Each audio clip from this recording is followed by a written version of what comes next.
Last session started back in the infirmary of the Warriors Arena as our party rested up before the final round of the Warriors Day tournament. After a brief chat with Lady Albus regarding your duties after the tournament, you set up a game plan for the upcoming round, divvying up potions, poisons, and coffee. You also scanned the staff's expressions and the infirmary for any potential clues as to what the final beast you're facing might be. The numerous bandages and splints that you saw made you think that this beast might be more rough and tumble than an acid user, like the previous prize monster in earlier tournaments, such as a young black dragon. After settling yourselves and getting into the right headspace, a horn sounded and Alvis came to collect you. At the portcullis, you met with Lord Folloduin and the Greyscales, your Thalisan counterparts in this tournament, once more. On the flip of a coin, it was decided that the Greyscales would go first. You lot retreated to the waiting and changing rooms to watch on the waterfall screen as the Greyscales entered the arena, now filled with sand and boulders, the swirling winds causing small tornadoes. After a bit of confusion, you quickly learned that the monster was already in the arena, as sand sprayed from beneath the Greyscales' feet and a humongous earth elemental appeared. You watched as the Greyscales orchestrated an attempt to bind the creature's feet and bring it to the ground, all the while bombarding the creature with a flurry of arrows and great weapon attacks. The elemental was far too strong and soon quickly snuffed out each of the Greyscales one by one, until there was only the armoured Goliath of their team left.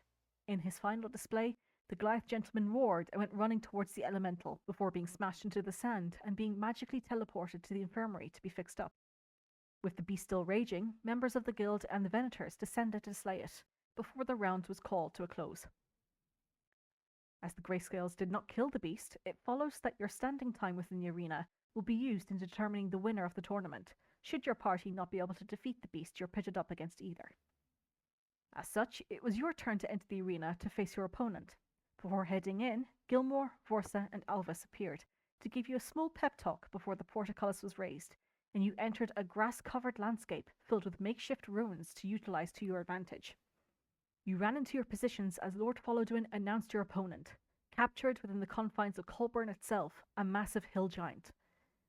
With a swirling tall lightning storm brewing above you from Rook, Vayne impeded the creature's speed, multi-attack, and reactions with slow, allowing Roshana and Kato to start wailing on it with their great axe and scimitars respectively. With his hasted actions, Rook pewed off many radiant bolts using his starry form and called several lightning bolts down from above.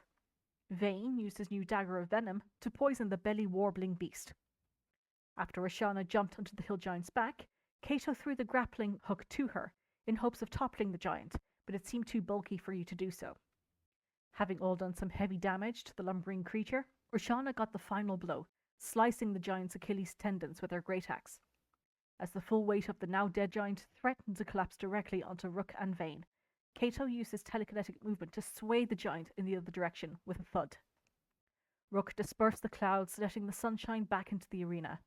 Small claps became thunderous applause as Lord Folloduin declared you champions of the Warriors' Day tournament. The crowd leaped down from the stands to rush over to you, and you made a hasty retreat back in through the portcullis. Over the sound of cheers and calls out to you individually from your admirers, the guild's head congratulated you.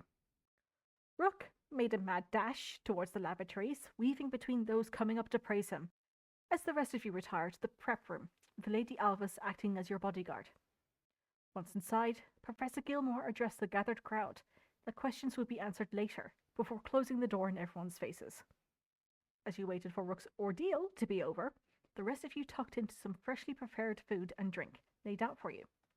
Professor Gilmore praised you once more for your camaraderie, teamwork, and your abilities that you have been polishing up since joining the guild.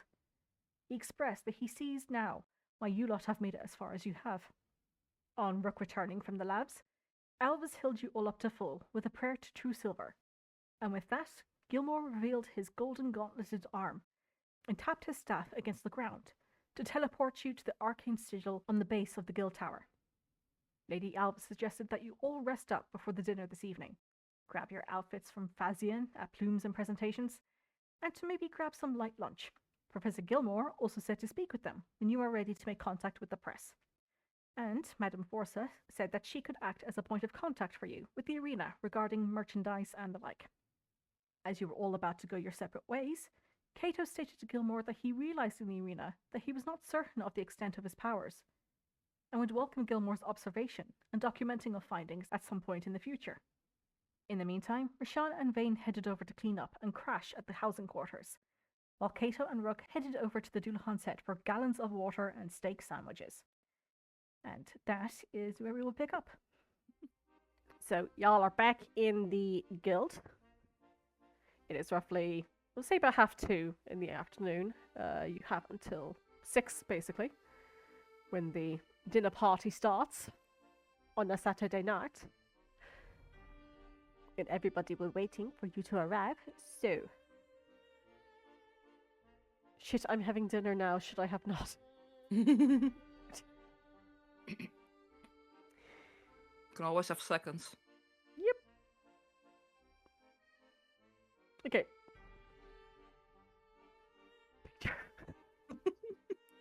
Alrighty.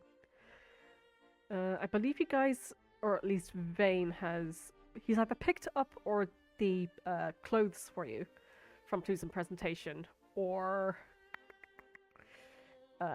he's left them waiting for you after Plume's presentation. You just need to get, cleaned up first after. Yeah, I believe the proprietor of Plume's presentation refused to give them to us in our current state. Ah, indeed. Yeah, Yeah. that I was about to say. I'm pretty sure. I went to pick them up, but he was like, "No." I'm covered in blood.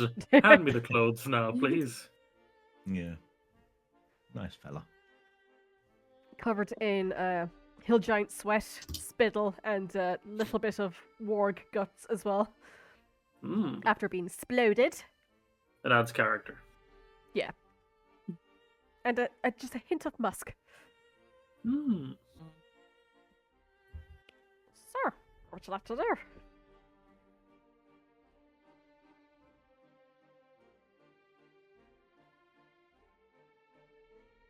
Don't talk all at once now. Sorry. We had a short rest in the. No, we didn't, did we? You did have a Because short rest we back got- at the infirmary. Yes, you did. Didn't we get whisked away after the big fight? Yes, I believe so. Okay, Vayne might We'll have a little nappy nap now. go and freshen up and clean the troll sweat off of his, or ogre sweat off of his. Not an ogre either. Hill giant. Hill giant. Sorry. Sweat off of himself. Just for like half an hour, and then probably head to the Dullahans. Yeah. Actually, while you're in the housing quarters, you do notice that there is... Well, you would have been told as well that there is, like, bathing amenities available to you. Now, they're nowhere near as fancy as those at the Temple of Heavenly Bodies, but it's serviceable, and you can rid yourself of all the grime and bodily fluids. Delicious. I will do that. Yeah, I will partake in the facilities and then, clean up about sort of half hour, 45 minutes. Pamper myself and then head to the Dullahans for a bit of chill time, downtime. Alrighty. How about the rest of you? Same for me. Yeah. Wash up and get ready for a bit of light luncheon. How about yourself, Rook? Hey, Kato.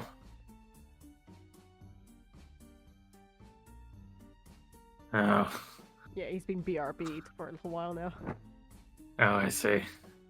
BRB, hold it down. I believe when we left off that we were both just sitting at the bar, kind of catching our breaths. But I imagine if we do need to get cleaned up at some stage, we'll nip out, go back to the home quarters, get cleaned off, and then rendezvous with the rest at the Dullahan's head again. Yeah. Are you suggesting that Rook is going to clean Kato's back? I made no such assumption. It's now part of the fanfic. Yeah. Ugh. That you are writing. No comment.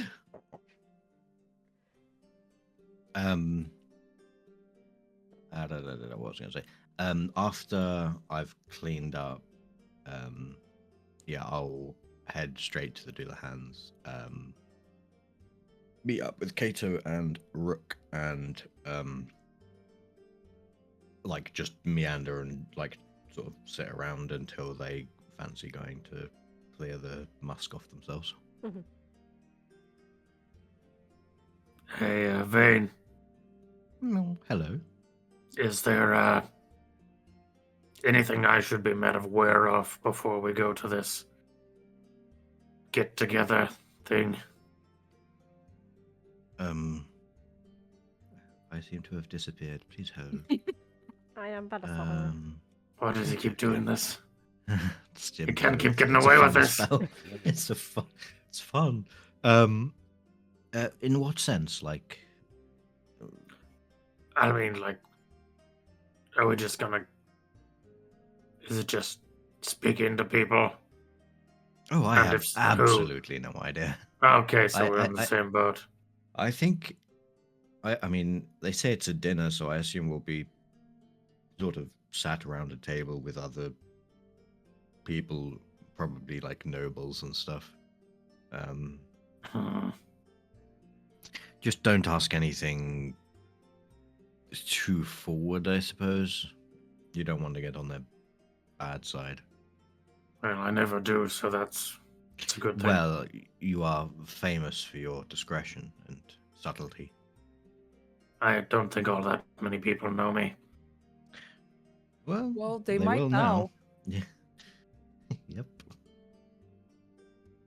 I suppose none of what I did in the arena yells discreet. Which part? The thunderstorms, the lightning, turned into a crocodile that one time. Oh, well, we won't talk about that one time. Mm. That's one of my less It optimal was turns. impressive. Just those didn't have that crab side things are effect. dangerous. Yeah. City seems to be full of crabs. Well, at least these ones are a little bit slower than those silver guys. And bigger. True. True. They couldn't get under your armor. Yes. Oh, they tried.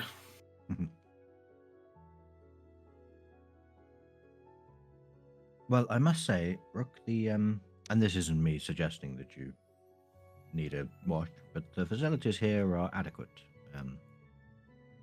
For, cleanliness. I assume that they make them so because adventurers will tend to come back covered in, like, shit. Fluids. Flotsam. Yeah, that's fair. Suppose I better go make use of it then.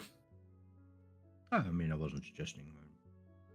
No, but I get the sensation that I won't be allowed to change into my other attire if I Oh, don't. very much not. He wouldn't even let me touch it when I went to pick it up. Okay, you guys look after Kato. He's kind of out of it at the moment. He does seem...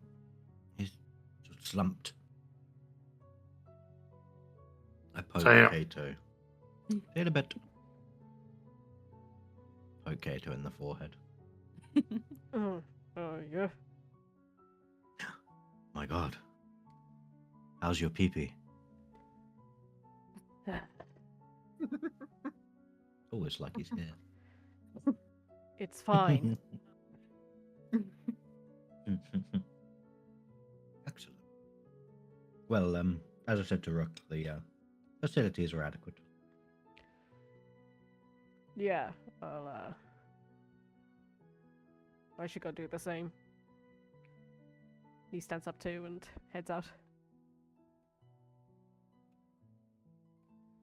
Now that we're alone, and those two are gone,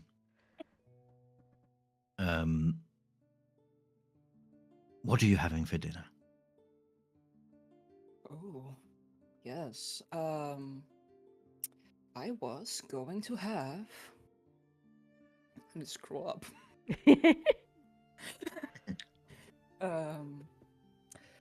Goat kebab with roasted veg. Interesting.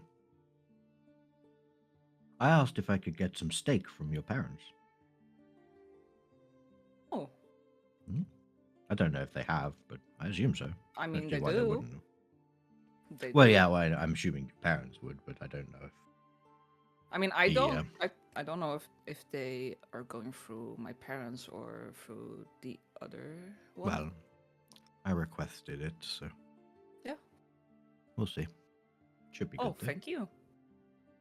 Well, if I can suggest that it's the best steak. I mean, I assume it will be the best steak I've ever tasted, and then everyone will be like, "Ooh, where's it from?" And I'll be like, "It's from Shavafir Family Butchers and Delicatessens." Oh, it's delicious. Yeah, their I mean, their business already has been growing. So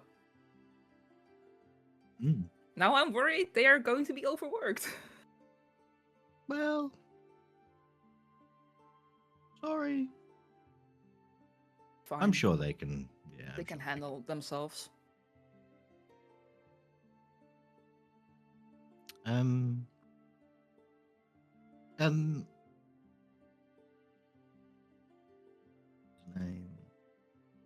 All I can think is Baz. Not Baz. One letter off. Chaz. That's 2 letters. I mean, I'm going through all of my drop downs. Bal. Yep. Bal. I got it. Yes. Could I have just a glass of wine, please? Certainly. Any preference? Red, please. Very well. And he pulls Thank up you. the shelf and pours a little tipple for you. Thank you very much. You heard much today? No, very quiet, really. Just this lot. And he gestures to the rest of the patrons in the tavern. Yeah, I suppose that makes sense with the festivities. indeed. And our chef is quite busy at the moment, getting ready for tonight's preparations. Oh, excellent. So, is he like doing the catering, or she? I suppose. Baz is taking care of catering. Oh, cool. Goldust is merely preparing the food. Ah, I see. Cool. Well, thank you for the wine.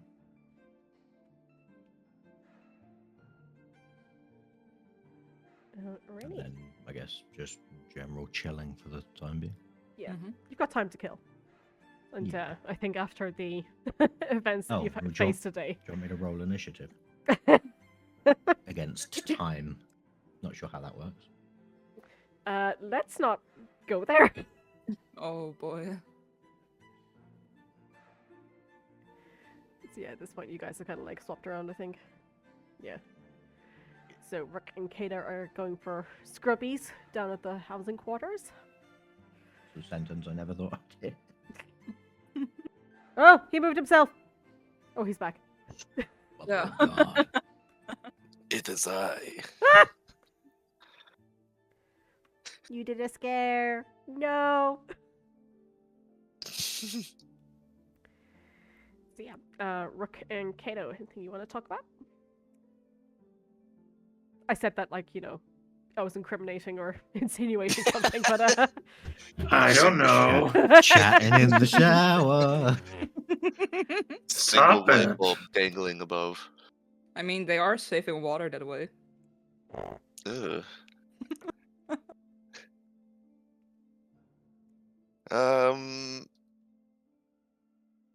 Nothing that comes to mind at the moment.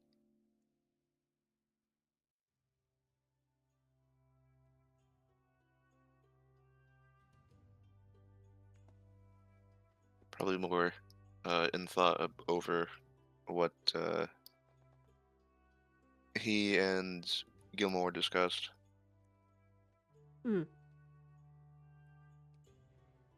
Couple of weeks back, yeah.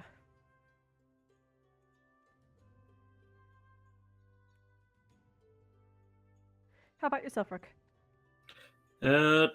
Nothing from Rook at the moment. He's just going to go and get tidied up as quickly as he can. And there are like nice little laundering stations as well, when they quickly get your clothes and even your cloak, Rook, scrubbed up nicely. Bereft now of any guts and gore. The sticks are part of it. Oh, my apologies. They Uh-huh.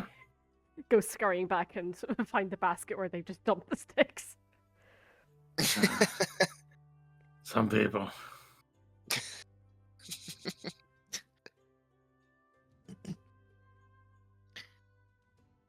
Want to see a twig out of place? Ruff, They all have a place. ruff, Woof, woof, ruff. woof. Who's at the door?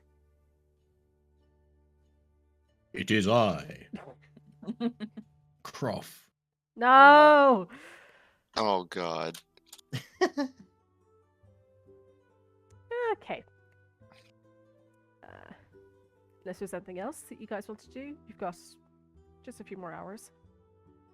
The sun is slowly on its descent. It's been quite a clear day, surprisingly. The clouds have parted, for the most part. Though the sky is somewhat white, it's not completely clear, but the sun has been streaking down. And soon darkness takes over. Kato. Yes. No. I was expecting, because you said darkness takes over. I was expecting a pause and then Kato. You're having a bad. You've fallen Oh, asleep at the bar. no. You're having a bad dream. Okay, I'm good to.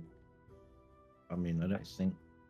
Oh, I guess head to Plumes and pick up. Pick up your shit. Yeah. Yeah. I was just gonna go like I normally would, but Yeah. you know. It's entirely up to you. It's just No. first impressions and the like. Well, I could just disguise self, save the. But it's fine. I won't do that. Save the Rude. effort of changing. Yeah. Seems kind of rude after all the effort he's put in. So. And that you've paid money for this as well. Yeah. Well. Okay, I'll head over to Plumes and I'll- pick up I'll go my with you. stuff. Hey, Roshana. Mhm. How? So yeah, you head on don't in and you really- see Fazian is currently behind the counter and he has the 4 parcels laid out. All the outfits have been wrapped up quite nicely into like the sort of almost crepe or tissue paper. All very different pastel colours.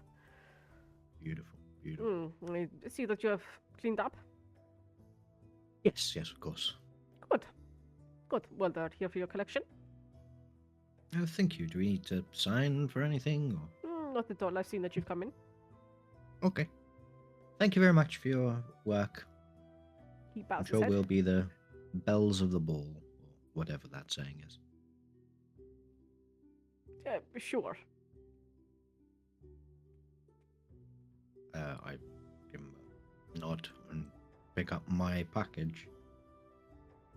Oh yeah, Vayne. I Mhm. meant to ask while Rook's picking up his package. How much of our weapons and arms are we supposed to take with us?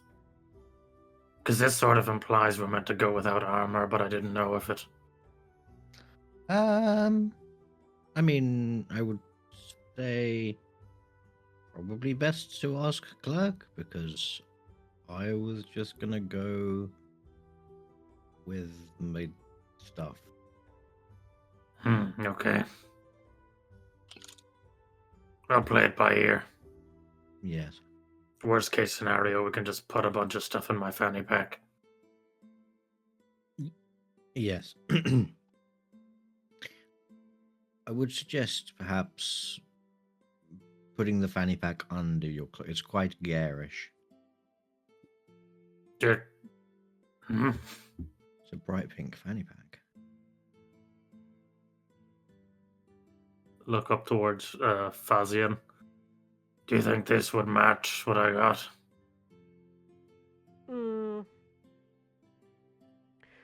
Depends how you carry yourself.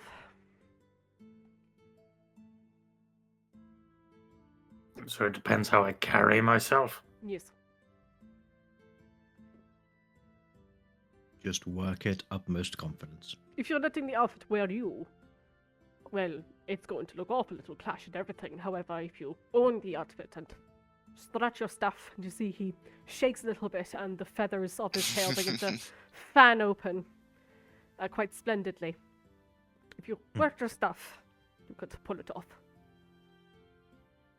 Slay queen. Slay! I can't say I understand. I'd leave it behind. Okay.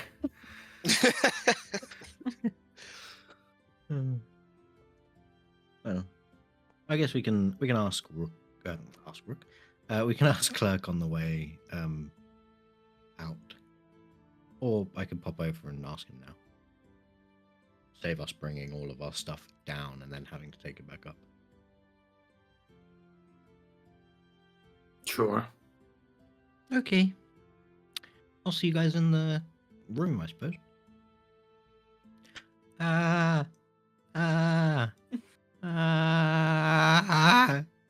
Hello. What is he doing? Hello, being Durand. I'm running. Hello, Clerk. I was just wondering, you're aware of tonight's dinner, correct? I am indeed. Is there a... I know that there's a sort of formal attire, but should we take weapons and such, or is that frowned upon? It is a personal decision. It is up to you. Okay. Lovely. All right, thank you.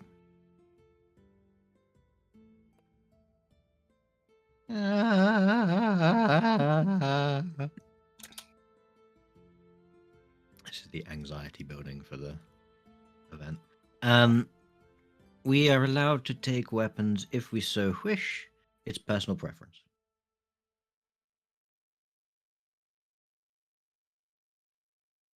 And Okay. Vayne will start to piece together his outfit. Alrighty. And And we'll what are you probably wearing, take- Vayne? oh, sweet bejimbus.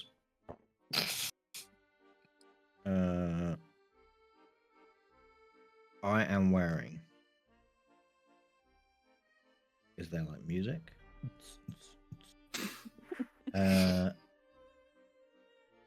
I'm trying to find the image. Hang on.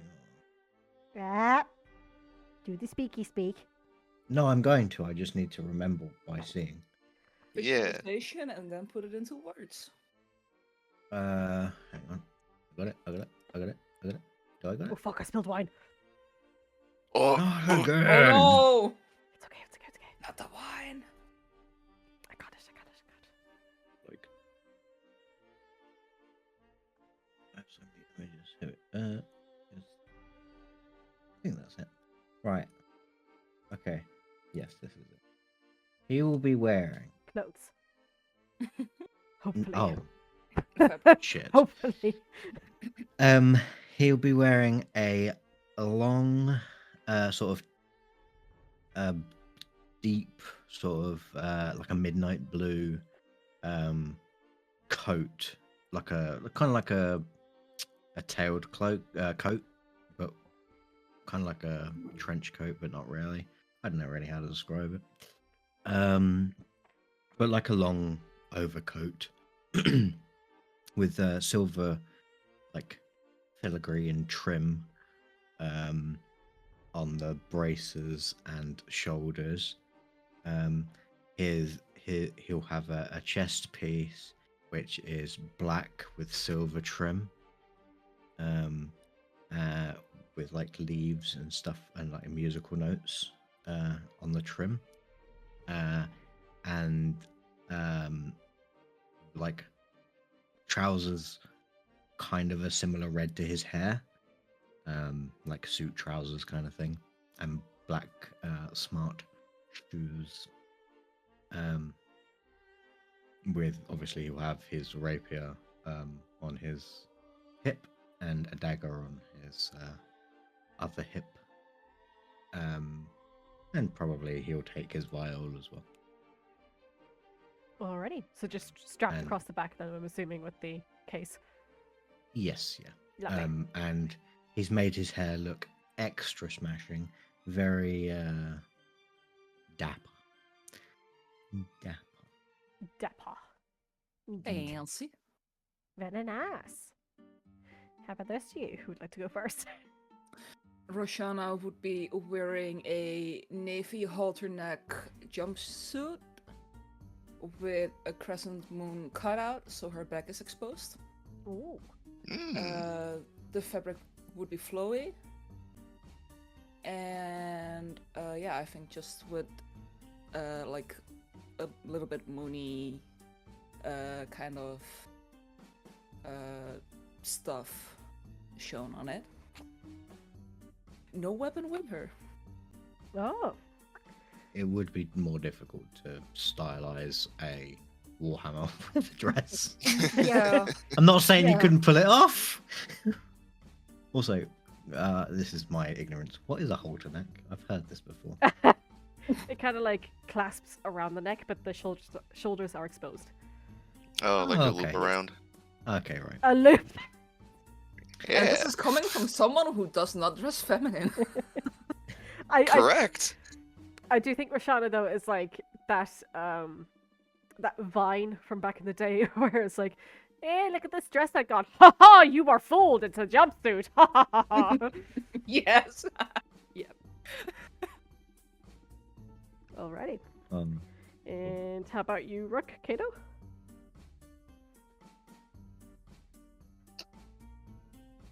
All right, I guess I'll go next. He is wearing a sort of deep blue. I really don't know fashion words. just Google oh. fashion words. That's what I did. How do you think I came up with filigree?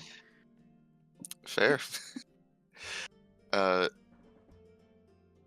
it's kind of like a more Eastern style clothing with longer silk sleeves that are like a deep silver. And down the front, the buttons follow in a sort of curve pattern, with the main color being like a deep night blue.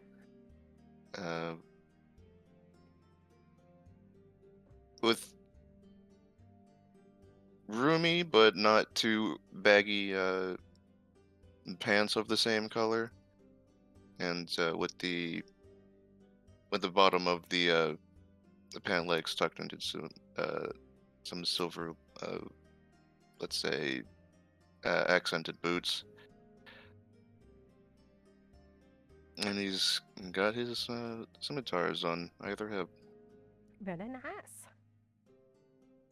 Working Working it. And how about you, Rook? Yeah, so Rook, He's- I think, thankfully, had spoken to at least one or two members of the group regarding theme prior to this, so he's not just turning up as is. Instead, he took a bit of time and probably ruined Fazian's evening one day. And when he eventually left, he came out with a black two-piece, finely tailored suit with a red shirt, crimson blood red, and a thin black tie and a large overcoat. The suit jacket is a single-breasted, three-buttoned notched lapel with golden buttons and wrist cuffs. And the coat he wears is a large, long black, what looks to be like Admiral's coat that he holds just rested over his shoulders. His arms don't go into the sleeves.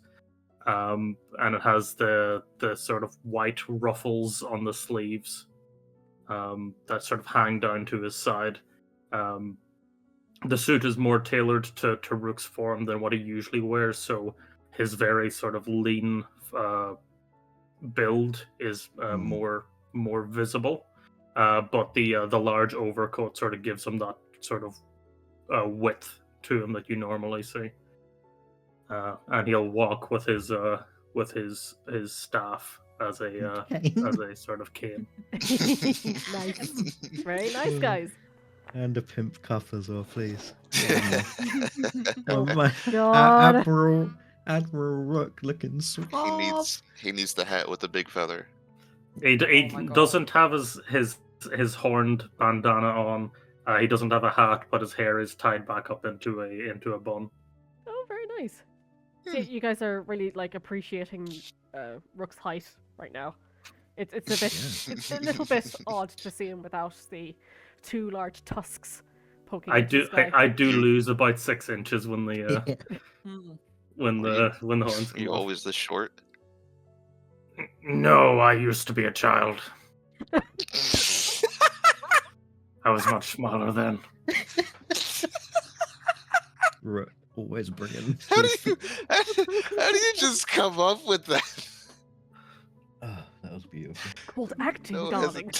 no hesitation. Improv.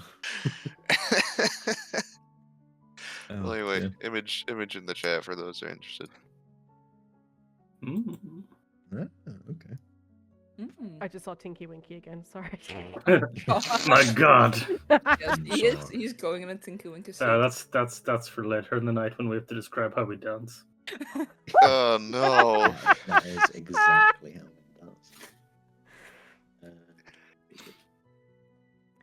Alrighty, you guys are all suited and booted, looking very well put together. Yeah. The light of the sky has dimmed now, and the first few stars of the night sky are starting to poke out. The lanterns have all been lit, either switched on by the little bit of electricity that runs through the guild or through magical fire.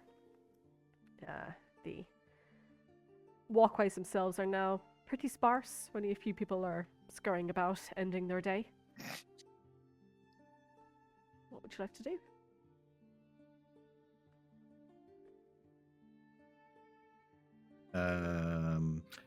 Is there a Schedule. pocket large enough on my big coat to just jam my pink fanny pack into? Yep. Excellent. Just about, yeah. It fits in. It's quite bulky, but It's fine. it's there. Just own it. Strap it on and then spin it round so the fanny pack's at the back. And it just looks a little bit like a belt. And it looks like you got a big junk in the Like- trunk. Big, yeah. Okay, Or I'm you know, not gonna do that. a hump if it's around his chest. Is that how Rook usually Yeah. carries it? He wears it diagonally Strapped from across the his front, shoulder yeah. down to his waist, and in the very hip, sort of like Korean way. A utility belt. It makes him look young. Yeah. Well, we all look rather smart, I think. Rook, you look, I mean, I barely recognize you. Oh, is that not good? Oh no, it's wonderful. It's just such a different look from what you normally. Yeah, well, this costs money. It's wild. Fair point. And Roshana, you look wonderful. Thank you. You too. Yeah, I'm sure you'll turn some heads. I mean, that's Speak- what we're there for, right? Speaking of like turning heads, just in case, Roshana, do you want me to put your warhammer into the fanny pack? Please. Cool. I get it, like turning them because you hit them so hard. Mm. Well, I'll do so. Alrighty. Warhammer, or do you want the Great Axe in there? You know what? Do the great axe. please let me. But Please let me wait, watch you put the fucking great. DM. Would Rook be aware of potential risks in putting sharp objects into a bag of holding that are unsheathed? Last thing he wants to do is to perforate the dimensional space. It should be fine. All right, well, Should? it's on Can't your you- head, can't you get DM. one of those like child-proofing foam strips and just Yeah, stick it. when I hand it out to you later, it's going to have 15 like corks stuck onto it. Oh my god. It's wrapped in bubble wrap. Or like trans-dimensional bubble wrap, I guess. Right, I'm gonna be in like, literally 2 seconds. I just got to take play out. But I'm all ready to go. Alrighty. The anxiety is setting in. Let's go.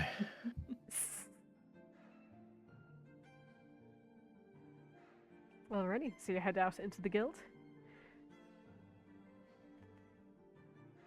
That's the plan. Mm-hmm. Yeah, Where I did you go? Can't think of anything else. Okay.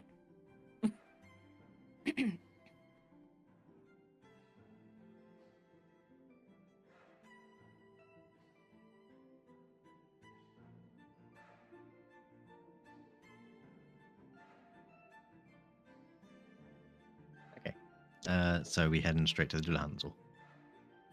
You tell me. Are we getting picked up? I don't know how any of this works. Ah! Vayne jumps out of the window. I guess head to the gatehouse, talk to clerk, and see if he knows anything. Funnily enough, when you reach the gatehouse, for the first time since you've been here, it's closed. The front little Oh kiosk my bit Oh has my been God! shuttered. Clerk's been taken. Actually, I am Uh, over here. I don't think that's what happens. Oh, Where is he? You see him standing on the front steps to the guild building proper. And Why are you out of your box? oh my god! What are you doing? I am here to direct guests to the dinner party. And Oh, you see from the windows that are shining out, you can just make out the mechanical form of clerk. The only little amendment that has been made is this tiny little dicky bow that has been placed on the breast of his of his chest. Follow me, Clerk, you look please. wonderful. Clerk, just quick. Is there? Are we early? Are we late? What's? How many people are in there? It is currently 5:46. You are right on time. Oh, okay. Very well. Follow me, please. He pushes the two double doors open, leading into the hall. I kind of gesture Roshana and say, "Ladies, first." Thank you. So you walk on up the steps past the two little sentinel suits of arms. No, suits and arms. Sorry. I know, I hate myself. So you walk up into the main hall that you guys have starting to become more accustomed to. The numerous sculptures and numerous doors now that line this hall. And for the first time, Clerk brings you down one of the doors to the right. Down a long sweeping corridor. Again, just numerous doors on either side. This has a more homely feel to it though. The path itself is carpeted. And there are numerous little lights and flower decorations that have been left off to the side, just decorating the side of the path as you're walking. And eventually you make a right, just past a spiraling staircase that you have witnessed before. And you see at the far end of this corridor now another set of double doors. The light is a little bit dim here, you notice. And Clerk swivels on his foot and turns towards you. How would you like me to introduce you? Vayne kind of turns and looks at the rest of the group. Should we do group name followed by names, or names followed by group names, or I would imagine Probably. group name followed by introduction in the order that we step in. I look back at Clark. Are we able to do the group name followed by each of our names as we walk through? We can certainly do that for you, if you wish. If possible. And your group name is... The company of the Twilight Star. The Twilight Star. Very well. One moment, please. And you see Clark tips his head back just ever so slightly, and you hear a slight whirring coming from inside. The sound of Boaty McBoatface. Oh, Oh my god.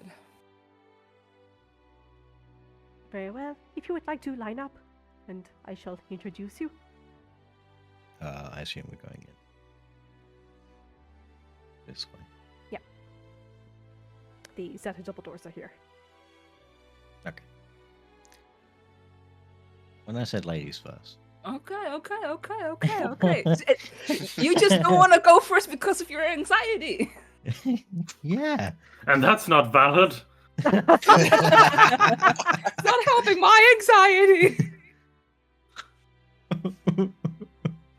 Rook, go.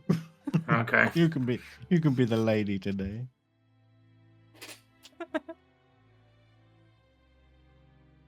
Very well. I shall open the doors then. Why is initiative Why did- coming up? why did- Initiative, what the Hey, fuck? Hey, I'm Oh, excited. no, I Guys, am I think that- anxiety. I am anxiety. I think there's a black dragon behind that door. I knew it. I knew it. It was all a ruse. Evil ruse. Alrighty. So Clark pushes the doors open, and the light spills out into the corridor that you're standing in. And you see numerous heads turn towards you from across a large hall, which appears to have almost like a makeshift dance floor. And, Sure, Vayne, you can go after me. Thank you. And numerous different little cities and whatnot that have been set out. Ladies and gentlemen, I would like to announce the company of the Twilight Star.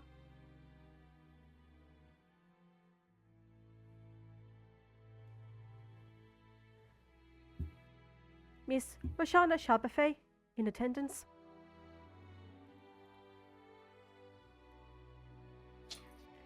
Mr. Kato Astri. Mr. Vayne Durand. And Mr. Rook. Thank you. Clark bows and quickly turns back into the doorway again, closing it behind you. People turn their heads towards you and give a little clap as you enter. Some give a wave to you.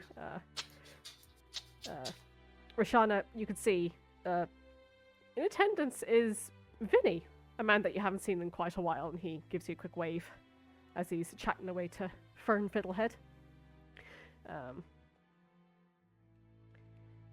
You see Lady Albus is standing here as well. And Gilmore is in the room, though he seems to be quite busy at the moment, speaking to a group of people.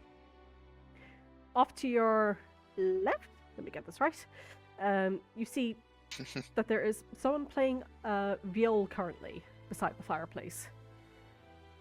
The introductions of the party are yours. What would you like to do? Hi, Fern. Oh, hi, Rook.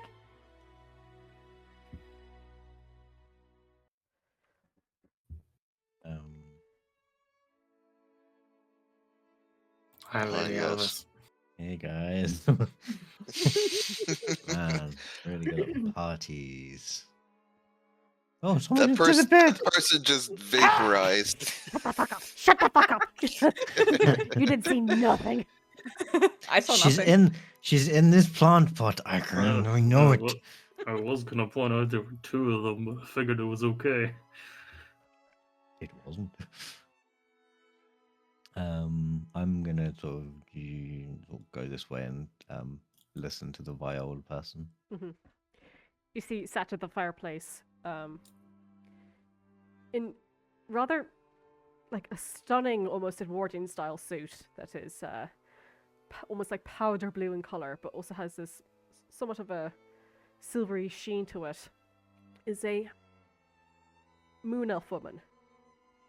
You could definitely tell this is certainly a moon elf woman because her eyes are just shining with the intensity of the moon. Hair has been coiffed up as she's playing away in the viol. And as you walk past this woman here, notices you. She goes, "Beautiful, isn't she?" Yes, an exquisite player. Yes, it's so good to have performances of such caliber again in the Echo Garden. Pity it's not from our own soil, but c'est la vie. And our own soil? Well, it's a shame, really. Last performing star. She was of our own soil. Zahara Kandri. She was awe-inspiring. Such talent gone to waste. And this elven woman, she beckons her finger over to you, Vayne, to walk over. The moon elf or this woman here. One? Okay. Hello. Well, last I heard, she's still locked up at the Betterment Hospital. The poor thing. Oh, what happened? Not entirely certain. Regardless, you didn't hear that from me. And she gives a wry smile. You see that this is an older elven woman. Like creamy grey hair that has been like coiffed upwards to almost levitate off of the shoulders. And she's got these thick pearl necklaces rung around her neck. And standing beside her, you see a familiar to you half-elven woman with a pixie-cut brown hair and a brown feather sticking out the back of her ear. You recall that you met her about Public's Day? She was the I'll stand back a bit. reporter. She had a little Oh, yeah. flip book Yes. with her. And she's Yes. scribbling down notes and every now and then looks up to you, Vayne, and just gives a smile and continues writing.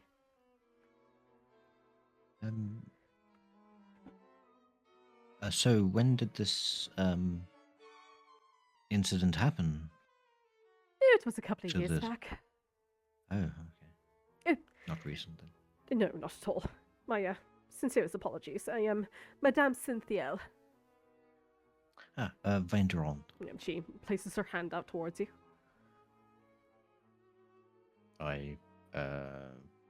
Is she doing like a hand kiss my ring or a hand shake?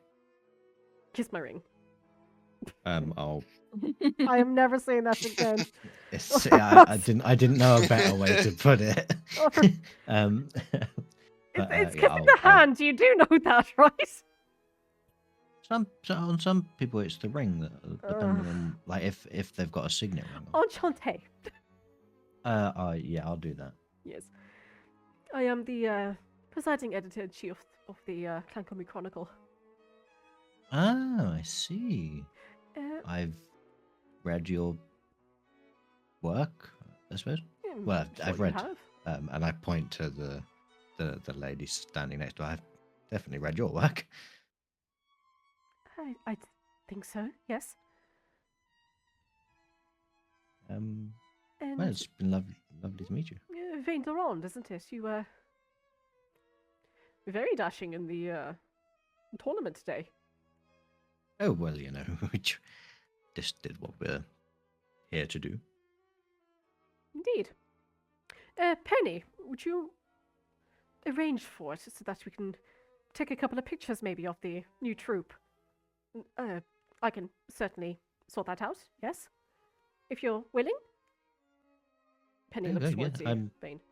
I'll have to double check with the rest of the group, but I'm sure they'll be fine with it.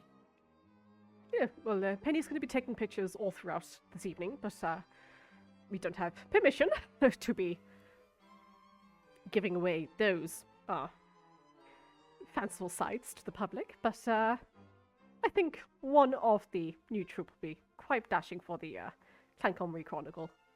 Be nice to have a little front page article, I think, of their new champions. Yes, I'll have a word with the group, and we'll see if we can arrange that. Certainly. After dinner, once we're all calmed and our bellies filled. Yes, of course. Do excuse me, I need to make the rounds. Yeah, of course. Thank you. Lovely to meet you. And I nod again to the editor and the penny lady. Mhm. And I kind of meander this way. Alrighty. Okay, so the rest of you have rushed over to Lady Albus. Oh. Well, you've all cleaned up very well. Thank you. Of course. The event called for it. Well, it's good to see you. And you see she shifts awkwardly in what looks to be like quite ceremonial plate armor. You can just see the like a softer plume dress than she usually wears underneath it, but she's like shifts awkwardly every now and then. You hear the clang. She's just quite awkward in this outfit. Roshana, you have seen her wear something similar to this before. I believe the very day that she picked you up outside the Temple of Heavenly Bodies. This is James George Swift. He goes, hello. I see a human gentleman, looks to be in about his 30s or so. I am the instructor for the Grayscales. We were just comparing notes of our groups. Very well done in the tournament today. Thank you very much. Thank you. Much appreciated. Should you ever compete in the tournament again, we'll be certain to give you another run for your money. Yes, well, your group did have us concerned. Yes, well, always room for improvement.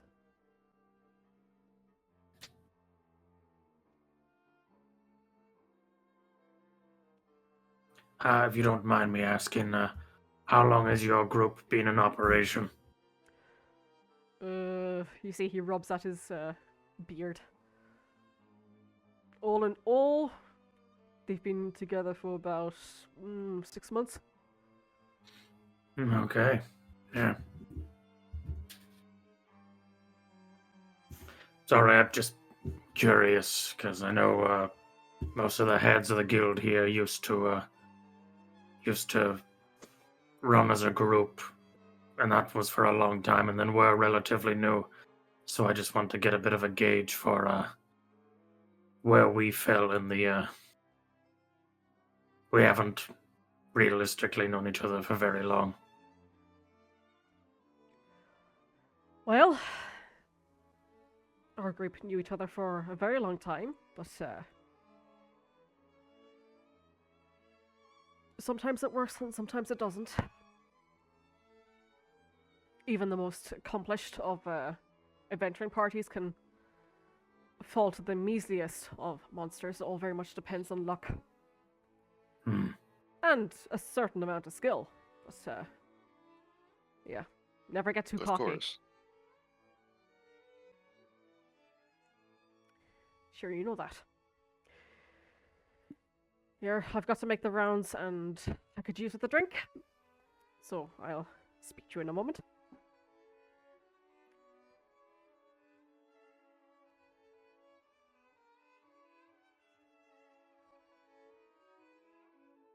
I'm gonna go say hi to Fern again. Mm-hmm. I'll go with you. Oh, hi, Rick.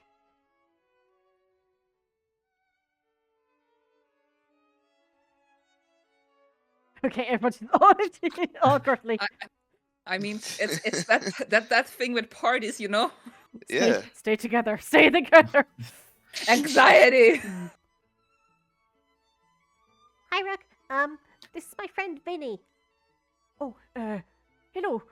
You see a halfling gentleman with shoulder-length brown hair, very vibrant green eyes, and he's dressed similar to what you've seen Baz wear, almost like the barkeep attire, the black trousers and shoes with the black waistcoat,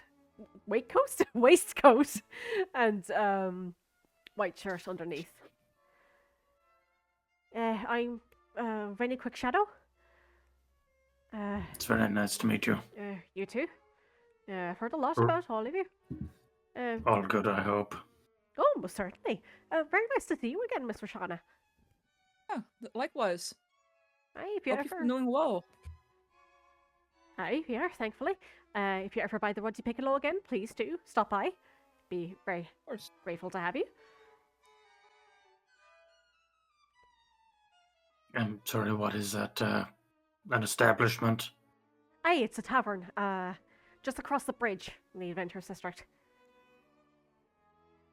Okay, and that's your business, is it? Yes, yes, it is. Okay, I'm not sure I've had the pleasure yet. Oh, well, you're welcome to come by whenever you like. Glad to hear. Are you enjoying the festivities? Oh, I'm helping out Baz for this evening, but yeah, seems quite pleasant.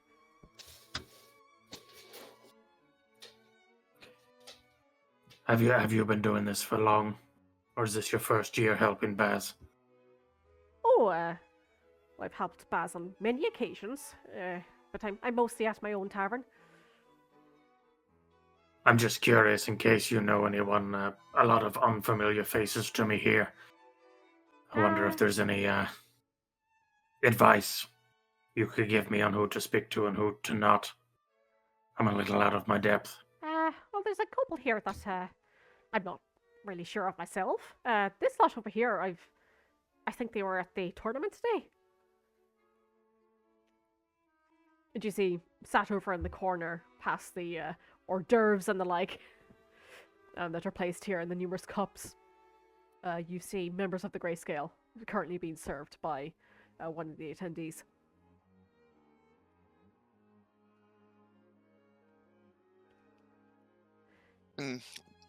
Remind me, the Grayscales, they were in the tournament, right? Yeah.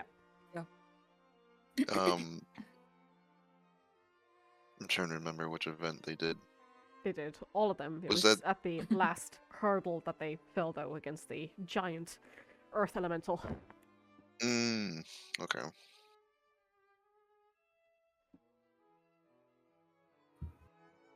I must pop over and say hello at some stage. Oh, sounds like a good idea. It would be good to have more friends in this industry. I don't see why not. You having fun, Fern?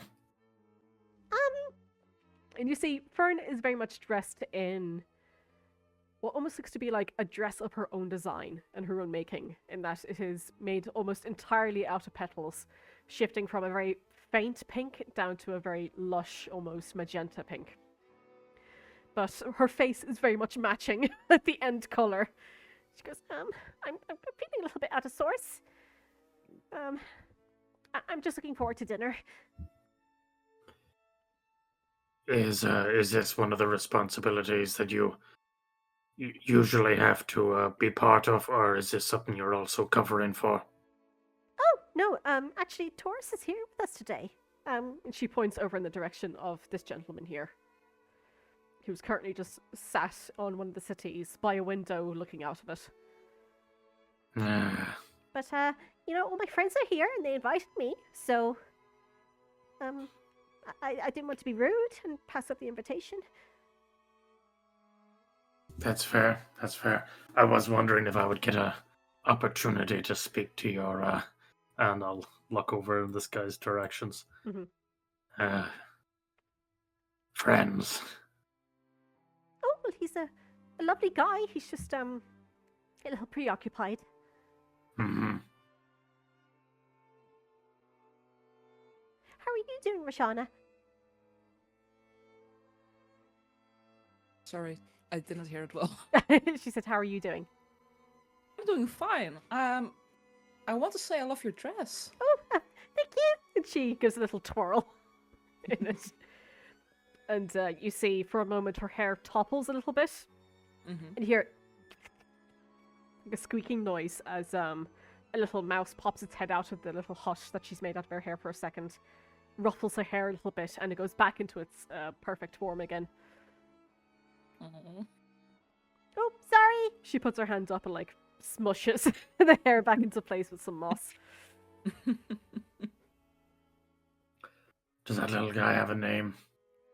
Oh, no, he was just a little bit down today, so I brought him with me. Fair enough. Alrighty, would either of you like a drink? Do you have any water? We certainly do. How about for you, Miss Roshana? Some red wine would be fine. Very good. It's all the Vixen special today, so I'll go get that for you. Thank you.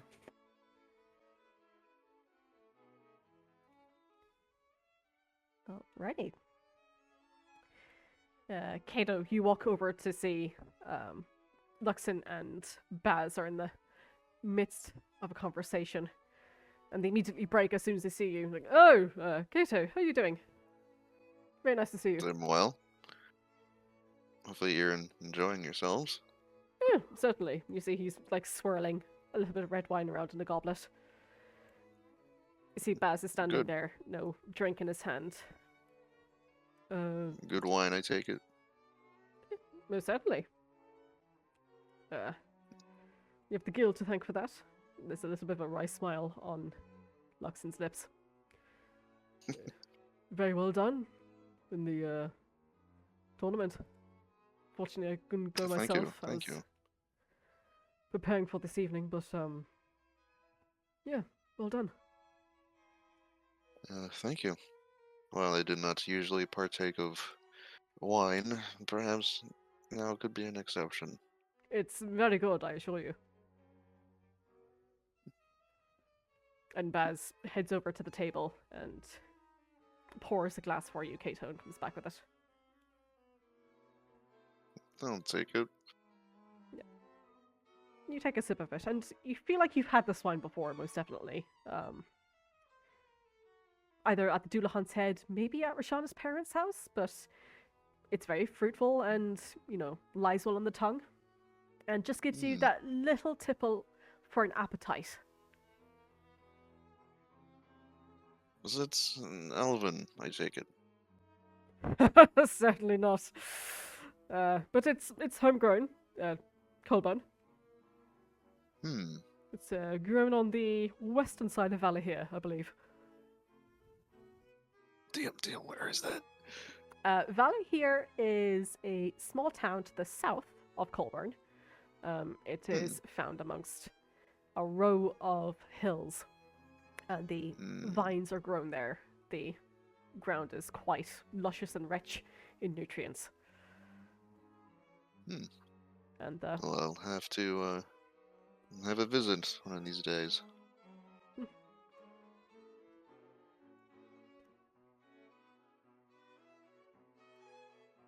Well, I won't keep you two. You seem like you were in the midst of a conversation. oh, not at all. Just nice to have a little get together, I think. Or at least one on positive circumstances. Certainly. Well, two more positive circumstances, and Luxon raises his glass towards you. I'll raise it. Alrighty. We'll head back to Vayne. What would you like to do? So I'll kind of walk past this lovely moon elf lady. Still listening to her music, but I'm gonna like sort of turn my gaze back to these two, and just try and see if they're like talking between themselves. Um, They're not exactly trying to hide it. You do see that the older elven woman, like, she flicks a fan open. You see it's one of these long, feathered, plumed white fans. And she flutters herself with it a little bit before she flips it around and then turns towards towards Penny and begins speaking to her, though their faces are covered by the fan. Bitch.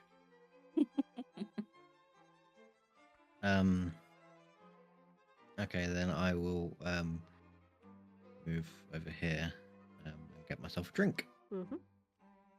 And you see Um, Lady Alpis is currently there just pouring glass upon glass upon glass and takes a swig of a goblet of wine herself. I'll pour myself a glass of wine and say, I know. She bats her hand away. Leave that to the wait staff. You're a guest. Apologies. Could I have a glass of wine, please? Certainly. She hands over to you one that she's already poured. Thank you. Are you waitstaff then? Well, I'm a host. Well, I suppose that makes sense. I wasn't aware that the event was held here. Hey. Yeah, a lot of information gets lost in the guild. Unfortunately. Well, at least it's not far to go, I suppose. Certainly. You having a nice evening? That's one way to put it. I'm just looking forward to dinner, to be honest. Me too. How are you feeling that's after the fair. tournament? Oh, not too bad. Happy that we managed to do it and put on a good show. Should be. Um, That little slow spell that you did there was quite instrumental. Yes, I didn't quite expect it to be so useful, but it allowed everyone else to really get in close and beat the crap out of him. So happy it could help. You've much at your disposal, Vayne. I would use it well. I'll do my best. I'd better meet some other people, I suppose. Anyone in particular that should stand out? Might be worth your while speaking to that gentleman over there. And you see a blue-skinned gentleman currently speaking to Gilmore. Quite coiffed black hair and very striking, like, pointy goatee. Wearing this deep purple vestment, though the arms themselves are actually see-through and very flowy. Almost like a light lilac, shimmery material. And along the trim of the outfit itself, you see numerous different seashells on the seashore. Numerous different seashells.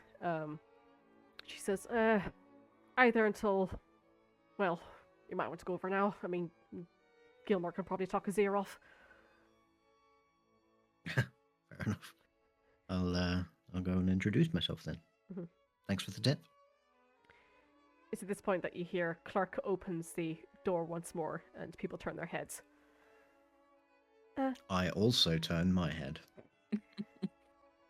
Ladies and gentlemen, from the Arcane Academy of Clancamrye, Professor Aurelia Lallis and Reverence. People give a little applause as two people walk in.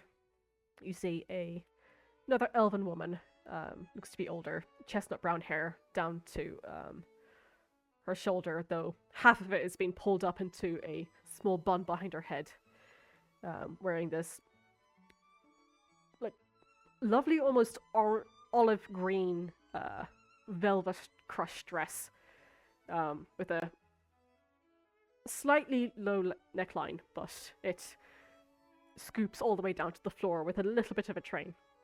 And you see another familiar figure, in reference the orange-red tiefling gentleman that you've met before. Yeah.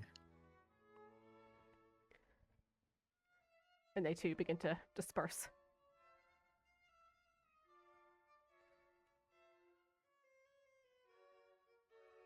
Well, I'll see you later, Albert. She gives a nod to you, and as she begins walking over to Professor Laris. I'm gonna go over here.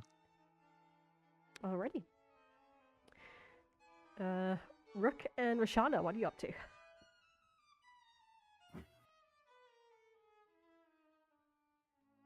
Oh my god, is this a dwarf down here? Is indeed. Can I go say hi to the dwarf? Mm-hmm. You see I'll, Oops, sorry, Roshana, go ahead. I'll go accompany Vayne. Vayne, okay. Sounds like a plan. So yeah, Rook, you see over to the side, sat on one of the settees with a large stein. A dark-skinned dwarf, like dark brown, almost black dreads in place, though covered in an enormous amount of gold jewelry. He appears to be wearing plate armor as well. Again, somewhat like Elvis, somewhat uncomfortable as he shifts in his seat. Yeah, can I help you? I just thought I'd pop over and say hello. I'm new to these kinds of functions, so trying to get a feel for the area. Right, well, if you're new, I'll walk you through it. Sit down. Aye. Yeah. My name is Hitctrl. Hitctrl, it's nice to meet you. I'm Rook. Lovely to meet you. I'm a Duke of Broker North. It's a city in the south. Oh, congratulations. It wasn't something earned. I born into the practice. Hmm. Yeah, hobgoblin in these parts of the world. I wouldn't have thought it. Certainly a rarity. I'm yet to meet another of mine since coming to the city. Yeah, it'd be a hard push to find one. I'm not going out of my way. Fair enough. Were you part of the tournament today? Yes, my group participated on behalf of the guild. We won. Congratulations. I'll have to keep that in mind if we ever need another guild party down in Broker North again. Sure. I don't know if you caught it on it in where the company of the Twilight Star. Feel free to of the Twilight Star. To reach out. It's a bit of a mouthful, but Sure. seeing your face today, I won't forget it. I'll endeavor to do the same.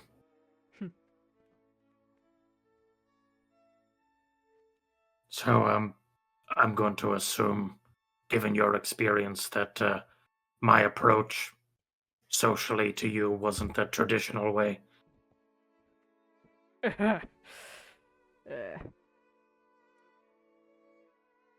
very much depends on the culture and civilization, but I think you carry yourself well. There's a breath of freshness to you. Well, I hope everyone else sees it as well-meaning as you have. For future endeavors, perhaps wait. If you know what the person is of a higher standing, perhaps wait for them to speak to you first. Mm-hmm. No, I don't mind at all. My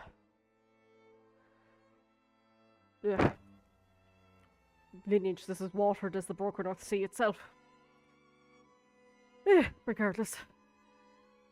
You see, he takes a big swig from his stein.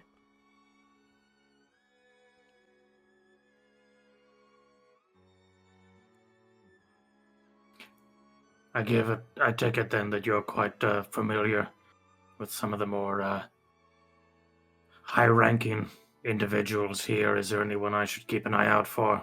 Perhaps say hello to or not? None really that have caught my eye yet.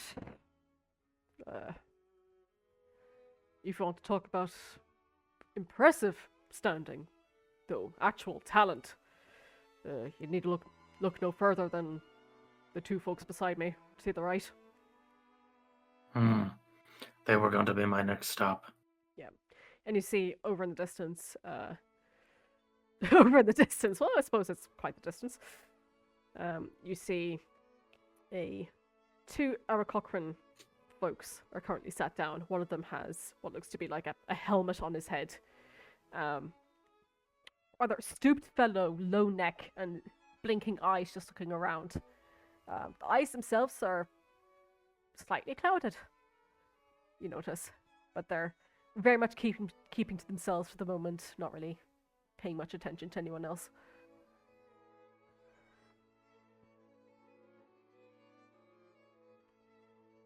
What do you mean when you say true talent? That is Cork Brittledown. He is a rather famous cartographer and scribe. You don't say. I've got a lot of respect for those particular fields. I can introduce you if you like. If you wouldn't mind. Of course. We'll jump over to Kato for the moment. Is there anyone else you'd like to speak to?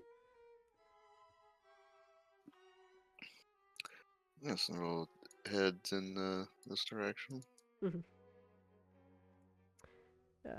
Yeah, as you're approaching the table of the grayscales, you hear rather loudly, "It had to have been rigged. Johnny, please stop. No, Yakanda. You don't find it convenient that the party from the Plains of Ice were constantly thrown into hot climate terrains for the tournament? And that this homegrown, still wet behind the ears group just happened to be in their best terrain? Well, I wouldn't have called the swampy arena with those creepy little octopus crab things the best terrain. And speaking of that terrain, one of them fell during the second round. Surely that should have counted for something. That's enough, John." And the heads all just turn towards you, Kato, as you approach. Who's the one that was doing the whinging? This is Mr. Winger over here. Funny enough, he looks very much like the instructor that you just spoke to. Similar kind of brow shape and similar coloured eyes as well, though a little bit younger.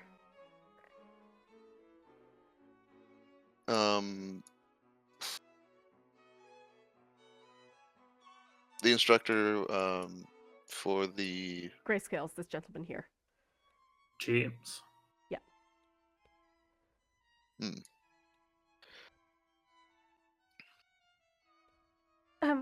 Can we help you? You see the elven woman is looking up at you now, very shocked that you've just walked over to them in the middle of this man's rant. Yes, I wanted to offer my compliments. Compliments? And you see the elven woman just, like, smacks him in the chest. Thank you. Congratulations on, winning. Thank you. I know elemental was likely not an easy task, and surely a valiant effort, to be sure. The fellow scoffs, and you see the Dragonborn is just kind of like whipping their head back and forth between you and this gentleman. Yeah, well, thank you. It means a lot. Have I come at a bad time? No, and you see the Dragonborn is just fervently shaking his head, yes.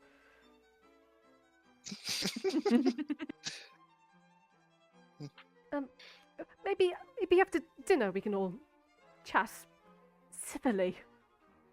She gives an icy stare to the other gentleman who's just kind of like crossed his arms now, pouting very much and just looking off to the side. I see. I apologize if I've been a bother. No, not at all. I'm Yokanda.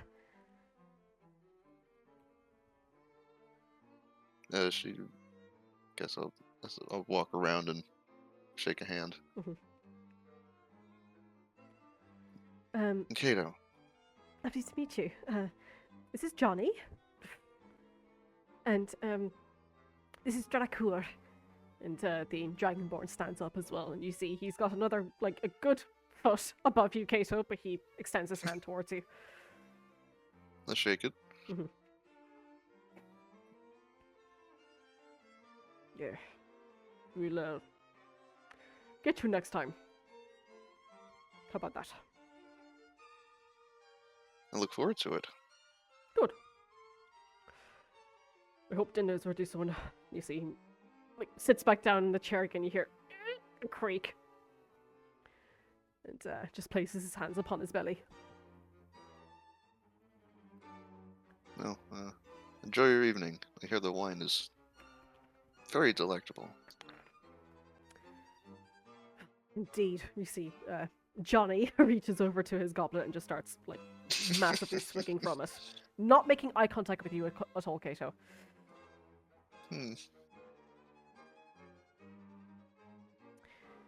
I'll just take a bow and walk away. Nice. Vayne and Roshana, as you meet each other on the other side of the ballroom, and you walk over to this group. You see, standing nearby, though munching on what looks to be like some little hors d'oeuvres, vol au vents and the like, is a shorter woman, roughly about just under 5 foot tall, blue skin and this almost pale green hair that cascades past her shoulders. She's wearing armor, though quite visibly barnacled. She definitely has not received the memo for the black tie event, but she also doesn't seem to be a guest, so to speak, as much as a minder for another one of the patrons here, the other blue-skinned gentleman standing and talking to Gilmore and this other fellow here. Bodyguard. Yeah, and as you approach, you hear, well, that's just the thing. Attempts to dispel it have proven futile.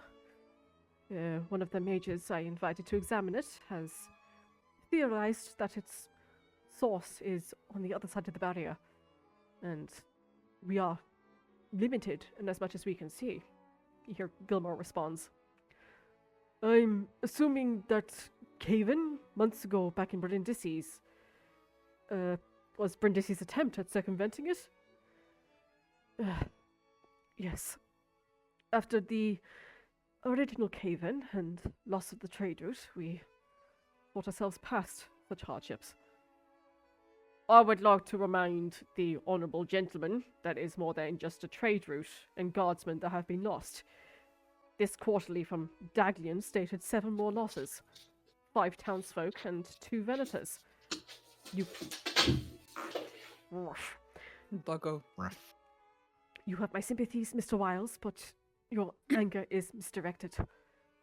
My power is confined to helping those whose livelihoods are being threatened by the tunnel closure within the walls of the city.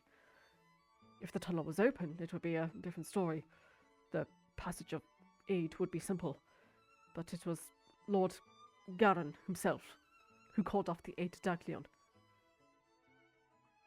There's a tense moment. You daren't step forward any further just in case something starts out, as these two hold a bit of a staring contest. Can you repeat that last sentence? Lord Garen. himself called off the aid to Daglion. Thank you. Gilmore breaks the silence. It is inauspicious that these issues should overlap and bolster the other.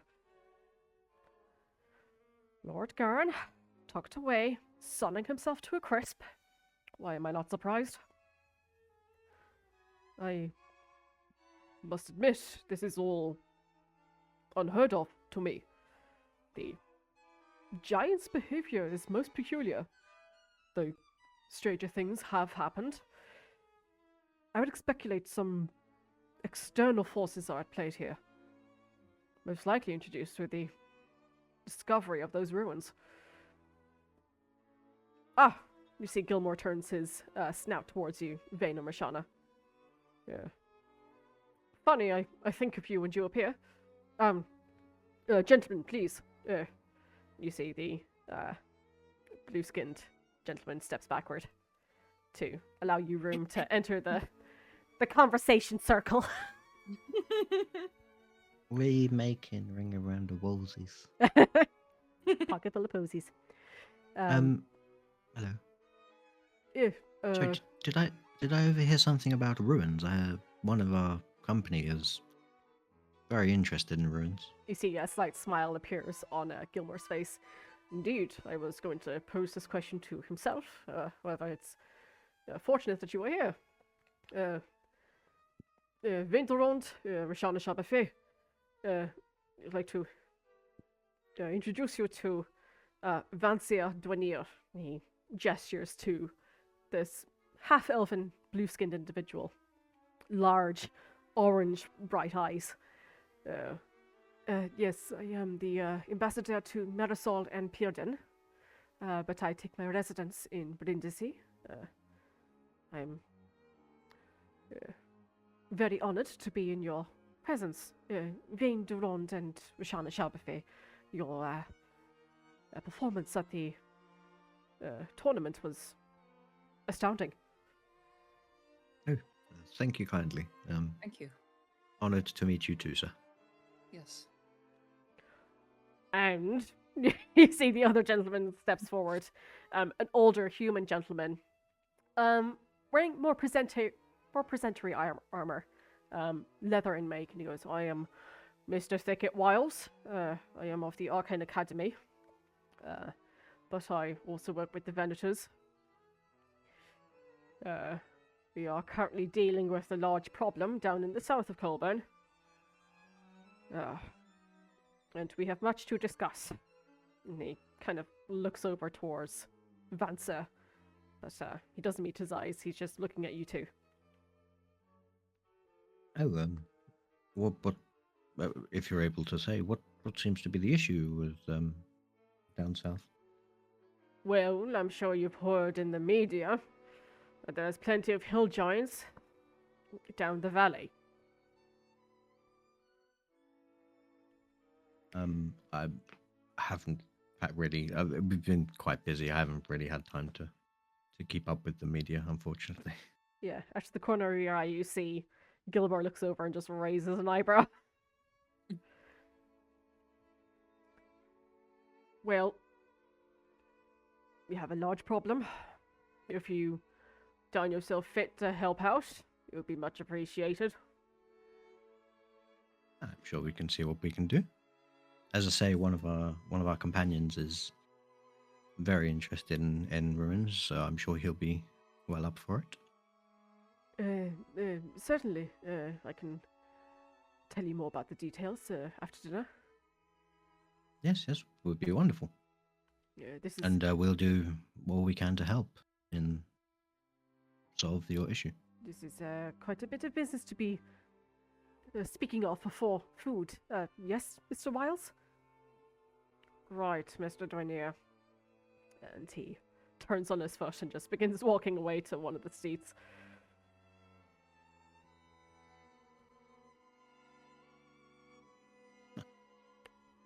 Seems like a nice fellow.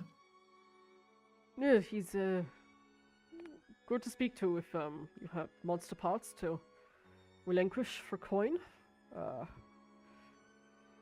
But I'm sure Mr. Dwayne will agree this is all very terse at the moment. But might be an opportunity for you two. Spread our wings a little. And of Yes, course, we'll, with the tournament finished, you will have our blessing to leave Clancamrye and carry your enterprise elsewhere. Yes, it's definitely somewhere we should take a look at, I believe. Mm-hmm.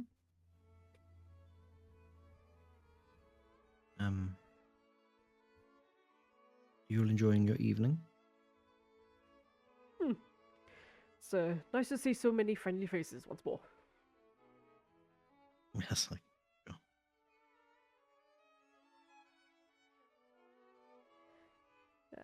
It's at lovely music. Indeed. I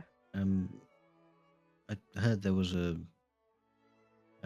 previous musician that is not doing too well these days. Not sure what you're speaking of. To be honest, the theatre never really caught my attention. Well, fair enough. It was just some random rabble I heard. It's at this point that the doors open once more, and Clark opens up the doors once again. Ladies and gentlemen, I would like to announce Mr. Turbulent Bardax of the Bardax House and Sabrina Cladep of Uvilador. You see, walking through the steps, rather contrasted in pallor, two drow individuals, long ears. The woman is standing extremely tall, long curly hair that goes past her waist, and is wearing very ceremonial golden armor. The gentleman then to her side looks a little bit more sallow, and sunken cheekbones, white hair that flows just past his chin, and he's wearing more scholarly garb. He kind of nervously glances about before walking over to take a seat. What was the lady's name? Sabrina. I'll write it here for you. Also, just quickly jumping back, what was the editor's name? The editor is Madame Synthel. That was it. For some reason I wrote Madame Intel, and I was like, I'm pretty sure that's not it. Makes sense, though. It's a little on the nose. Yes, yeah, I thought it was it's a little, like, in your face. Thank you. Okay, cool. Alrighty. And we'll jump back over to Rook. Heschel stands up again and beckons for you to follow him. I do so. Yeah, and as you're walking over to the two Aarakocran gentlemen, you hear quite loudly, Gods, I hate these blasted parties. "Please, Uncle, they were kind enough to invite us again. I thought you'd want to celebrate your retirement in style." Ah, I'd rather be hypoxic and spiraling to an unfortunate impact on Blanc Kali. Okay, then. And the eagle Aarakocran gentleman turns towards you, and as soon as he sees Jigbrokery, he stands up immediately and bows deeply. Your Grace, it's a pleasure to see you again. Oh, no, the pleasure is all mine. It is good to see you, Lord Brittledown. Jigbrokery. Nice to see you too.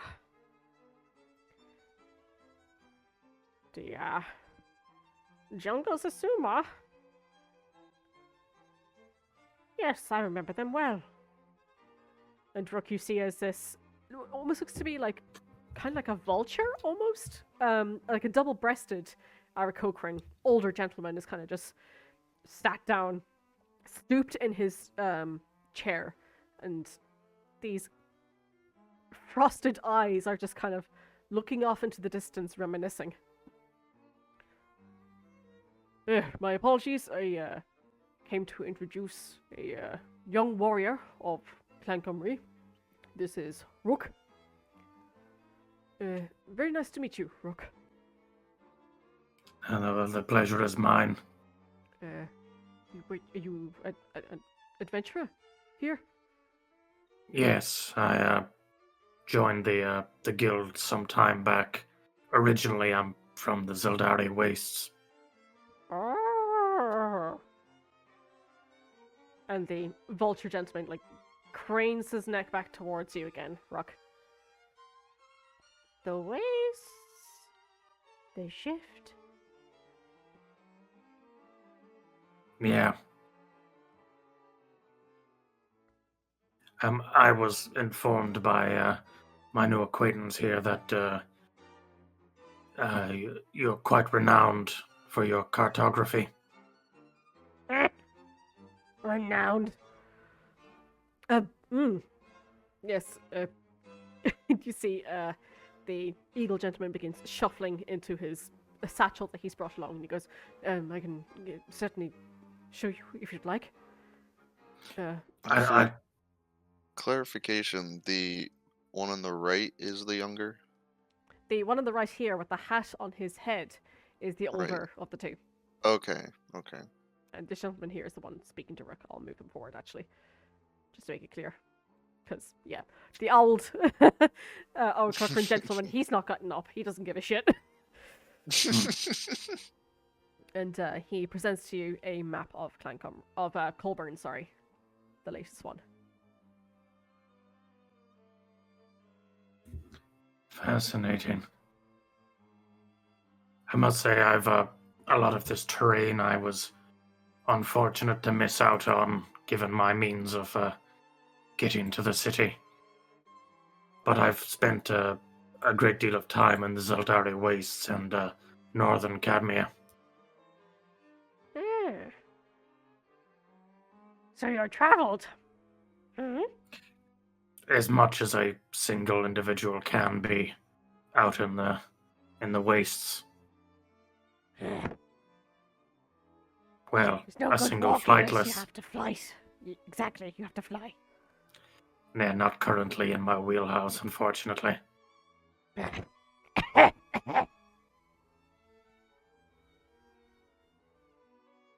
These are very well done.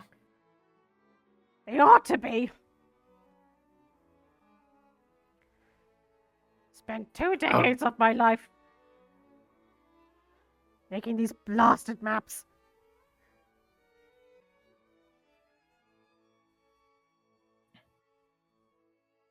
Well, I don't know for what merit it has to you, but I certainly appreciate the effort you've put in. For whatever that's worth. Give me just a general persuasion check, please, Rook. Sure.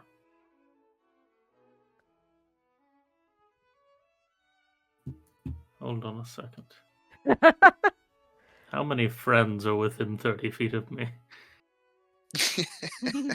How many allies? Well, I'm one of them. Alright. Well, technically speaking, you've 'Cause got a I'm- lot of allies around you. So Okay, you can add I- the max. I will- It's That's up to fair, Up to yeah. 4, isn't it? I'll use Fortune of the Many to give a +3 to that. Mhm. That's a 16. The clouded beady eye like turns, like the head turns towards you just so that the eye can get like a proper good look at you. Keep it. You're sure? The map. Keep it. Okay. Thank you. And the other Arcocran gentleman looks down at Quark and then turns back to you and he goes, sorry, he rolls it up for you and puts it into a little scroll case for you and goes, a congratulatory gift. We're well done. Thank you. I appreciate it. My friends put in a lot of work to get us here. Well, I hope it serves you well. If you don't mind me asking, where do you hail from? Oh, well, I'm from southern Kalamrye, and uncle. From Arash. So, all over then. Of course.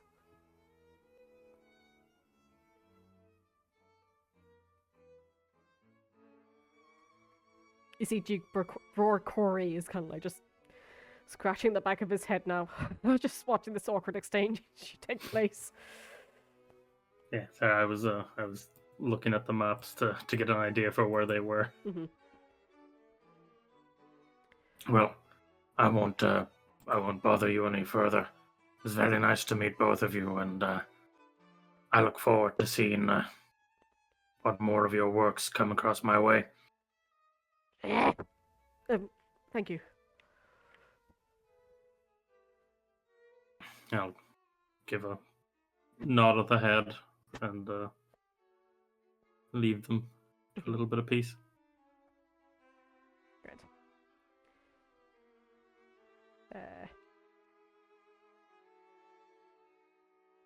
So yeah, Corey just gives you a little nod and begins to walk back to his seat. Mm-hmm. Where he's up to Stein. Kato, what are you up to?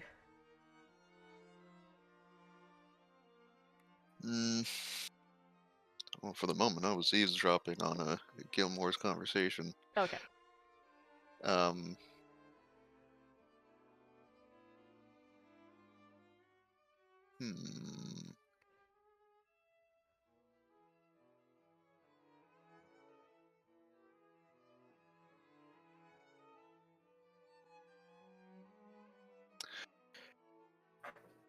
You know what? I will approach the drow fellow. Alrighty. Yeah, you see, sat rather nervously, kind of just sat down. Ooh! Wrong place. On the settee, hands on his knees. He looks up at you as you approach. Hello. Well, I don't think I caught your name. Telblin. And you are? I'm Kato. Spell that in the... Sure thing. Hold on.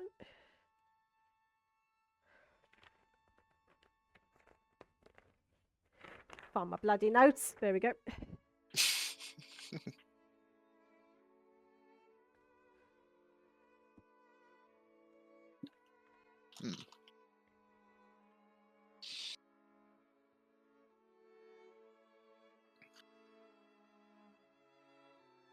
Thank you.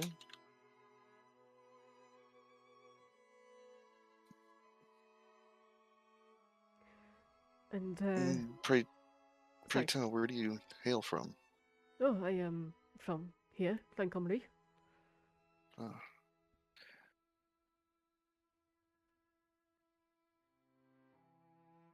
Are you an adventurer here? Yes. I'm part of the company at the Twilight Star. A new group, then? Yes. Right. Though we've been together for some weeks now. I think we'll be going on 2 months. But the name is rather new. Yes. Yes.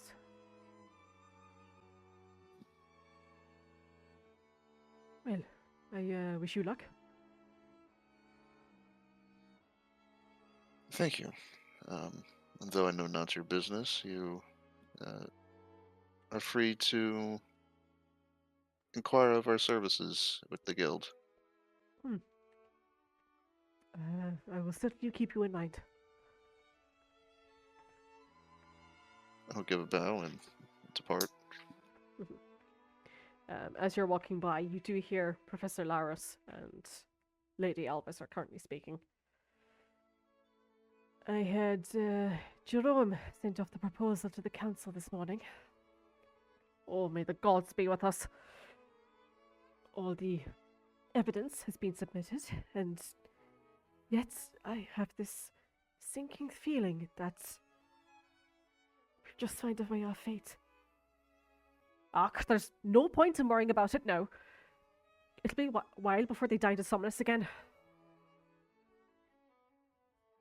I'll approach. Oh, Kato. How goes it?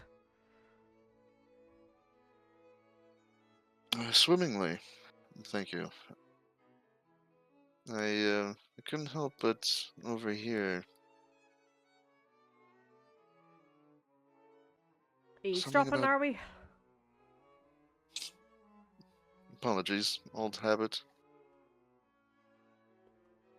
It's all right. Albus, my apologies. I am Professor Laris. And the elven woman extends her hand to you, Kato. Can I shake it? Kato, Austria. It's not without, it's not to be malicious, you understand. I am simply interested in ways how we may remedy the situation. Huh. There is no remedying, lad. We're doing what we can. She looks at your cup. A drink? Yes, as rare as such occasions are, I figured now may be a reasonable time for one. Yeah. And you see both Albus and Professor Laris they scurry over to the table to get themselves a drink.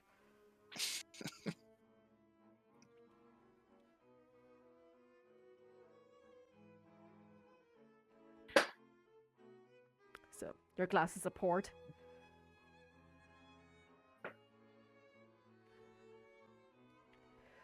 Ah, that's good wine. I should hope so. It's all we have in stock at the moment.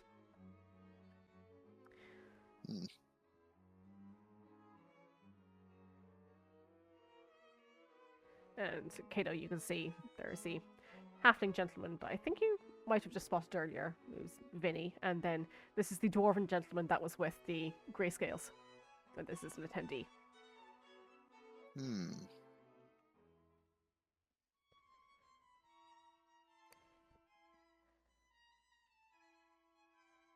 I do apologize for eavesdropping on your plight.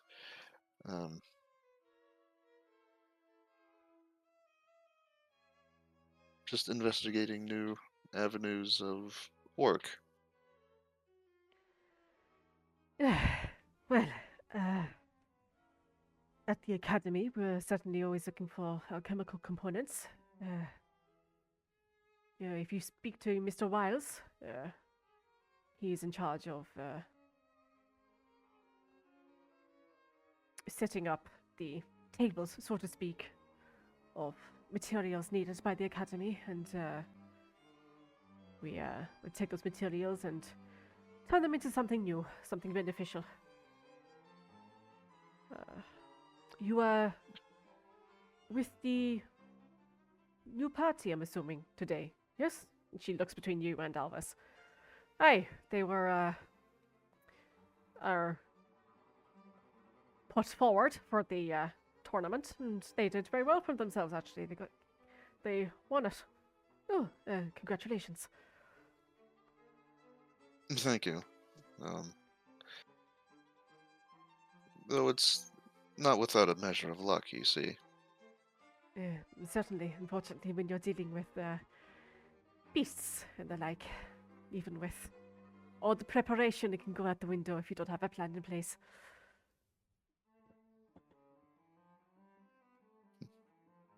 We are no stranger to those circumstances. We... And what did you say your party name was? The Company of the Twilight Star. Company the Twilight Star, right. And you see she pulls out a little notepad from somewhere on her person. Little belt that is hanging just very low down the dress. She goes, all right, and she writes the name down. Well, if you've made it to a dinner party such as this, I'm assuming you're quite accomplished, and with the... yes, I think we shall have work for you in the future, yes? We would be ever most gracious to accept. Good. Kato Astori, yes. I'll keep that in mind. No, I will leave you to your conversations. And at this point, you see they've both already finished their glasses and topping up again. That kind of nervous energy that you noticed before still kind of lingers on them. At this point, the double doors open once more. And clerk enters in. Goes, I would like to announce the arrival of Duke Listar de Verry of Clancamrye. My apologies, of Colban and Gideon. And you see, if it'll move, never mind. You see clerk swings the doors open and it approaches a half-elven gentleman and a, again, another minder, so to speak, a bodyguard beside him before clerk departs. And the two make way.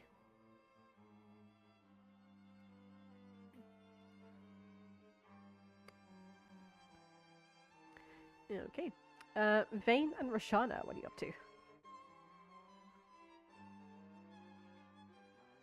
Well, I've just been chatting with these two fine fellows here. And I will also be keeping kind of an eye out, sort of generally over in this direction. Just those two, yeah. Yeah, just seeing if they put the fan down at any point. They do a couple of times, yeah. And if like they're saying anything interesting. Just give me a perception check, please. Oh, okay. Oh, forgotten how to roll.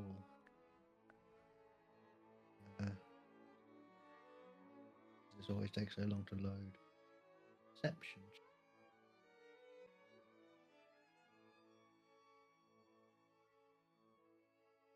Very nice. At 18. Reading lips, you do notice that she speaks to Penny every now and then as each individual person walks through the door. Basically stating the name and what their business, so to speak, is. It does kind of seem like she's training Penny in this instance. Okay. Okay. And as you see the little notepad that Penny has, she's furiously scribbling everything down with her little quill. Okie dokie. The only other ones at the moment that I wanted to keep an eye on their lips, like kind of chopping and changing between, would have been Baz and Luxon, but that was pre these two new gentlemen arriving. Yep. And you do see that they're talking more so about the arrangements for tonight. Baz is on food duty and getting I was wondering if he was working. getting the attendees in place, and Luxon is like nudging him a little bit to move the charting seat around, seat chart around. Sorry. Okay. Trying to place himself in a advantageous position, perhaps. Maybe. Apart from that, I'm just going to continue kind of getting a little bit more information about this gen on the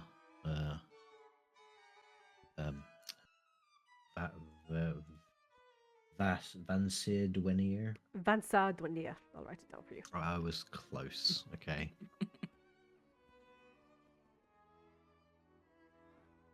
If I spell the second name, I did not spell the second name. Not when there's an apostrophe, dude. Never is the case. Never. I didn't spell the first name right. That's wrong. Sorry.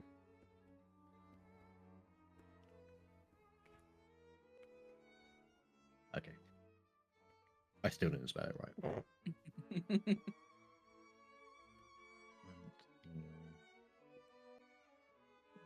I got Dwen. Do I get a point? Sure. Yay. I'm winning. Yeah, literally just kind of milling around, kind of trying to network, but in a more like actually getting to know who this person is kind of way, like figuring out like asking, what it is he does, that sort of thing. Yeah. Well, as I said, I am the ambassador to Marisol and Perdin. They are two nations off the coast of Calais. But my residence is in Brindisi. And I have... What's the weather like down there? Yeah, it's nice and warm all year round. Lovely. Beside the coast.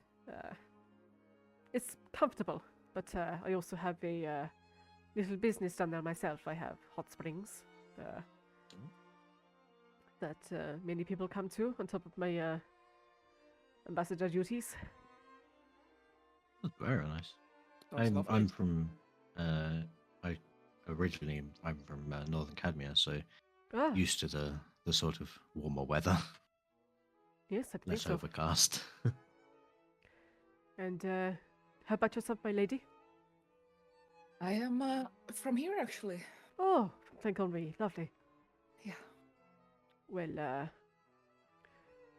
I hope that we will be doing business, but regardless, if you're ever in Brindisi, please do seek me out. Yes, I'd be interested in those hot springs. Certainly. The Brindisi bath salts as well, they're quite world renowned. I believe I might have heard of them. Yes. Well, I'll definitely, if we're in the area, have to stop in. Certainly. Shona, do you have one moment?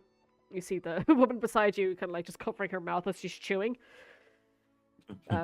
Like places the plate off to the side and reaches into a little pouch and pulls out like little business cards for with Van Sardonia's name on them. Thank you kindly. Lovely thick paper, a little bit scented as well. Definitely sea breeze kind of thought.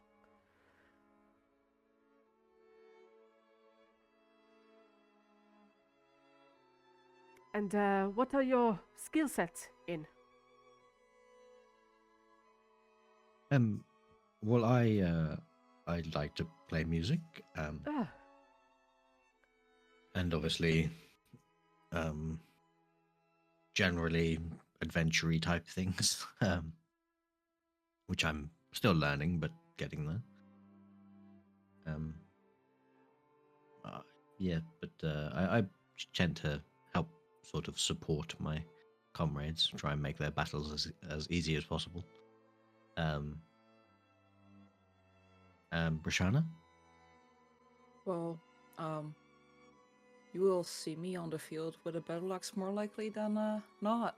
So A fighter. Definitely knows how to wield it. Good. Yes, your prowess on the field was very much noted. Thank you. Excuse me, this is and you feel a clap on your shoulder, Kato, as Gilmore drags you forward into the group. This is Kato Ostry of the Twilight Company of the... That one, yes. Star of the Company? Company of the Twilight. Twilight of the... Company of the... COTS. We're just going to call it COTS. Cots. Company of the Twilight Star.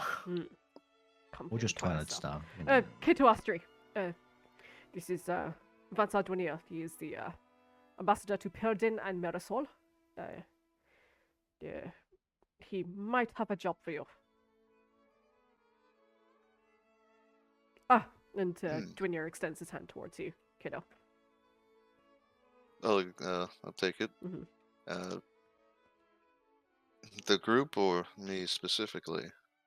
The group, though I'm sure you're all very capable individually.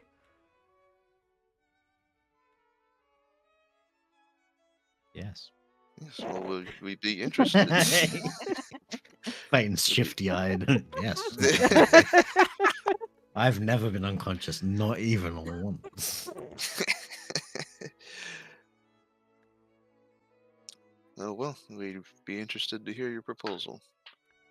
Very well. I'll arrange for something after dinner, I think. Once our bellies are full.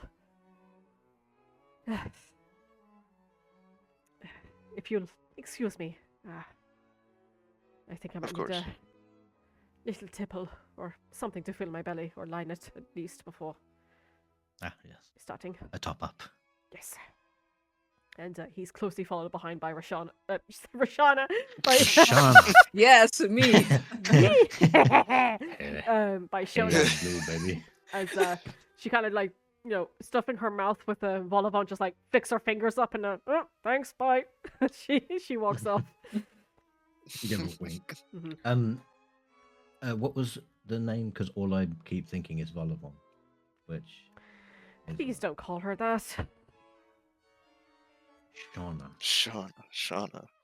No, it's just because she was eating like, the plate. The hors d'oeuvres. Hors d'oeuvres. Hors d'oeuvres. That is a big mood. I also want to, eat all of them. Just shove them right up. Yeah, Mhm. just like give. Is it give. Is it Shauna where's or waiter? Shauna? Shh. Shauna? It doesn't matter, either or. Okay.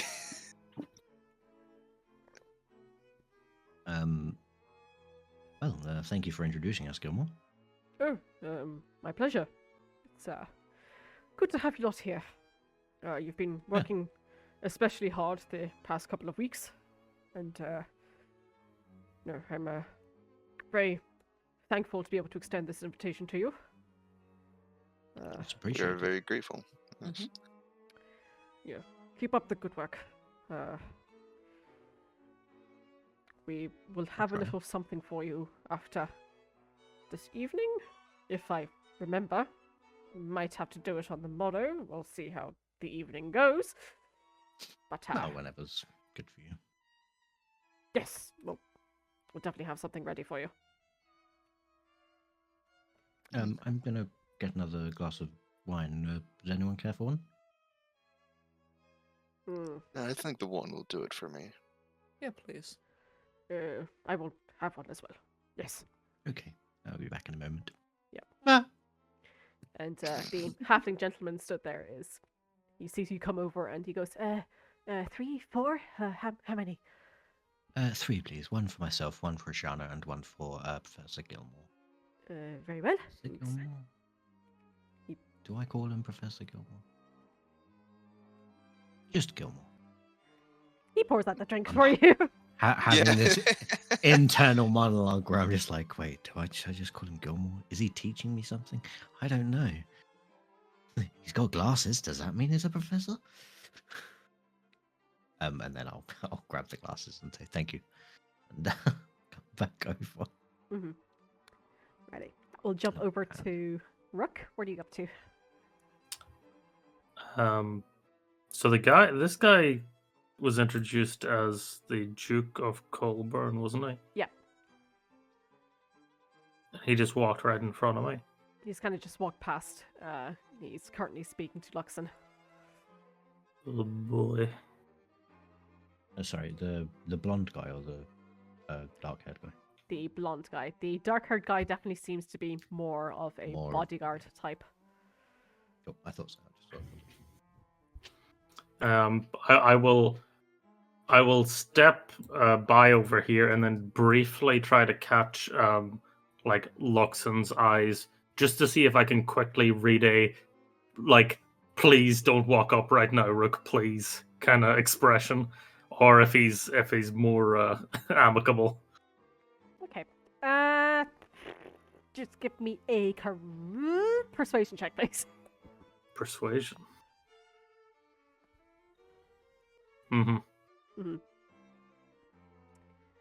Yeah, as you're walking past, you feel a grip on your shoulder and you're pulled into the conversation.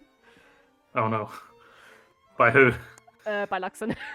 Oh, okay. That's probably the best out of the options. Yep.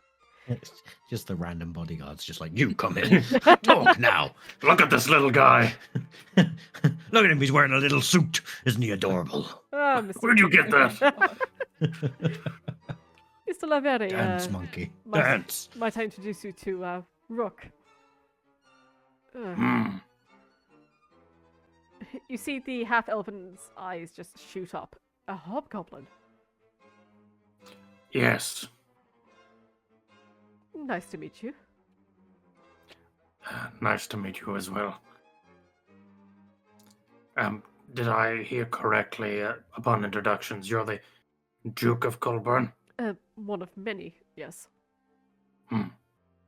Does that mean you live inside that big inner circle place? No, I am of the Summer Palace in Hexantha. Okay. Yes, the star here has been only very recently been made Duke. My condolences on your father's passing. It's Oh, I'm very quite all right. sorry to hear that. Yes, well, it was his time. And the entire while, Rook, you see that this human bodyguard beside him is just staking you the fuck out. Up, down, in and out. Oh, I'm sorry. Yes, Rook. I didn't catch your name. Gideon. Reach out a hand. He very slowly reaches a hand out to you. Mhm. And as your hands meet, you feel your knuckles like crash into each other as he like squeezes down. Okay, I'm not gonna have this competition Mhm. because it won't end well. Yeah, I'll just. Into a bear. It turns into a bear, crushes arm. Yeah. Rips arms off. Yeah, Rook will put up with whatever amount of pressure he sees fit to apply, and won't push too Just enough terribly so far that back. that your your hand isn't crushed by his. I must count myself quite fortuitous. You're the second Duke I've had the pleasure of meeting today. Oh, really? Oh, Gicrocori, I believe, of Suma. Yes, very, very, very nice man.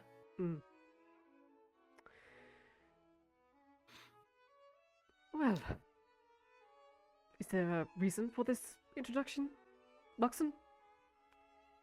Oh, well, Rook here is part of the new adventuring group. And, well, I believe his first few ventures outside of Clancamrye will be in Colburn itself. Should you ever be in need, I think he and his little group will be quite beneficial to you. We are the company of the Twilight Star. I'm not sure if you've heard of it before. Right. My apologies, no. We're quite new. That must be why. News arrives to us rather late in Hexantha. And I'm rather busy myself.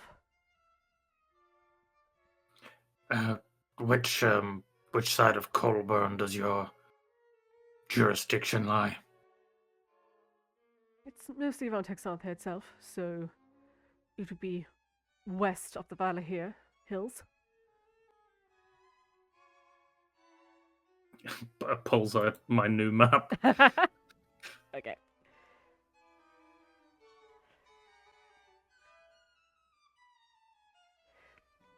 Okay, so Hexanther is here, Mm-hmm. and the Valahir Hills are kind of like down this direction. Okay. So basically Fine. everything to the left of the Allenray River here. This like portion. Hold on. So he's No. in charge of all that. A bit, yeah. I Ask him haven't. if he knows anything about people going fucking dying in carriages and fucking. Probably not going to do that. that matter's long been handled, my guy. Whoa. Yeah, sorry, I'm just coming to familiarity with Colburn. I'm from the Zaldari Wastes originally myself. Right. An eyebrow is raised. I heard them ascend. But this city is wonderful. Can't say I've seen anything quite like it. Yes. It is. Baz shares a look with everyone, kind of lingers on Luxon for a minute before ducking out.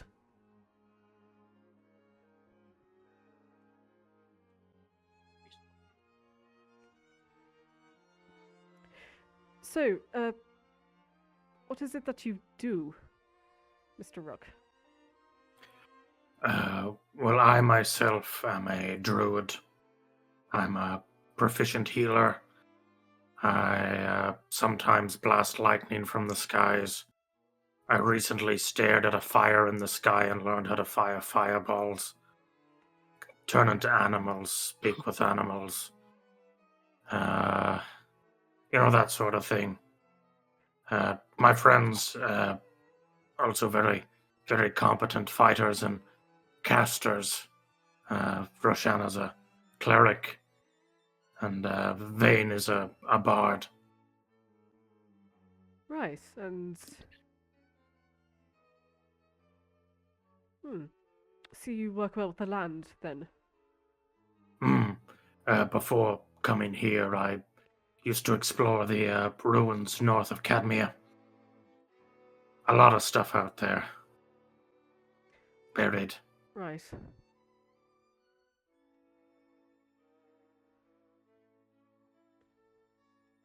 Well, thank you for this. Gideon, if you would mind accompanying me for a moment.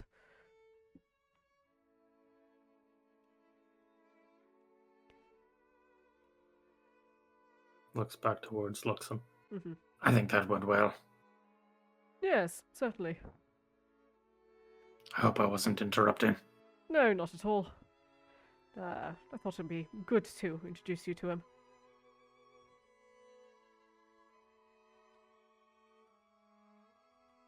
How are you enjoying the party?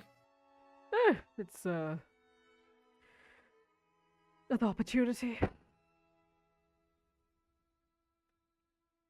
And you see Luxon's eyes narrow for a second. He looks over to the double doors as you see Clerk pokes his head in this time and just swivels his head around. And the rest of you watch as Gilmore straightens up a little bit and he goes, come round, quick, please. Sure.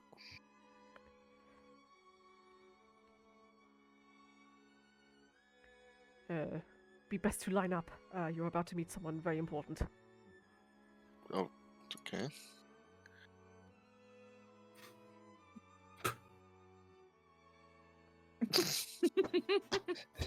Is No. Luxon giving me any direction? Vayne, He just kind of like, he's watching them and he just watches you, Vayne. Sorry, you, Rook. Might want to join them. Yeah, I think I gotta like- go hold Vayne in one place. Okay, I'll turn to Rook and be like, "Ah!" Oh, step back, quick. Back. Not you! Oh, Hi, Fern. And Clerk pokes his head back in again. He goes, maybe stand closer to the wall. The room needs to be open to make his entrance. Yeah. And you see that everyone begins to stand, even the Arakokran gentleman. He like hobbles onto a stick, and you even see like his winged arm as he's holding onto the stick just wobble Oh, wildly back even and the- forth. Even the old guy got up. Oh, Damn. God Yeah, damn. Introducing. Hang on, I can do this. the Yeah. king of Clancamrye, probably. Baradach Mazbuz. Did I do it? I'm just looking at Rook's new map. Righty. And you see, Clerk opens the doors again. He goes, ladies. Go. Wow, Clerk, you okay? Clerk is dead. Just crumples onto the ground and Clark spits blood out of his non-existent mouth and topples over. Oh my god. it's like, It's that's a not murder Clerk's voice. is it?" mystery. Ladies and gentlemen, I would like to present the Prince of Colburn, Oh, Prince Septus Oh. Mabuz. And walking forward, you see a golden-skinned elven gentleman with long black hair that is being slicked back. A golden circlet about his head. Very simple, but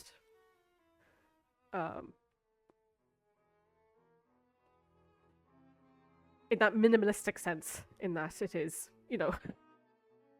quite expensive, the clothing he is wearing. Long black vestments that sweep all the way to the floor. Standing beside him, then, you see two individuals, a dark-skinned human man wearing what looks to be like a silver sort of suit that is quite flowy as well, and carrying off to the side a large, for lack of a better word, a stick made of silver that kind of looks like the long branch of a tree. The ones that dogs love to carry home with them, even though they're just far too large. Yes. Yeah. And standing off to the prince's left, then you see a half-elven woman, hair covering one side of her face, and the hair is just being pulled back into like a plait that's been wrapped around her head numerous times. People stand and give a quick bow as he enters. I kind of like nudge Rook and say, I think we bow. If he comes and greets us, I think bow. Thumbs up. Gilmore rushes over to him, and you see them shake hands and exchange pleasantries. And the lot of them begin to walk over.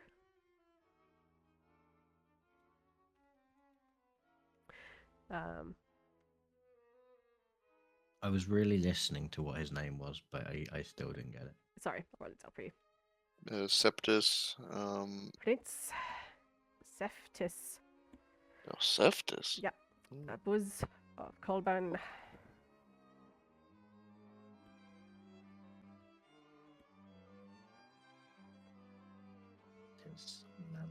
I knew that his second name because it's on the map. Yeah. But I just could I couldn't get the first name for some reason. Okay, cool. Thank you. Your Highness, I would like to introduce to you the champions of the Warriors Day tournament today. Yes. Please. And he leads you forward to introduce you, Kato. This is Kato Astri. The prince walks Give a forward. bow. And please, there's no need. And he extends his hand towards you, Kato. Yeah, I nudge shake it. Rook. Don't bow.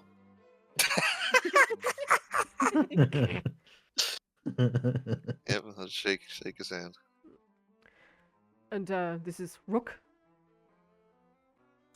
It's very nice to meet you. Likewise. And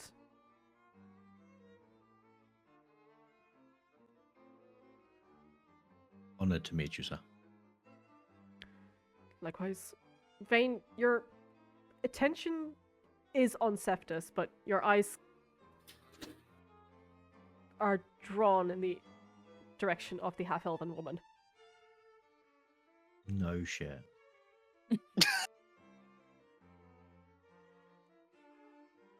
Right. It's Do I an recognise her? uncanny resemblance. So I in which case I change what I'm saying. I say an honor to meet you. And I kind of, my eyes are drawn that way.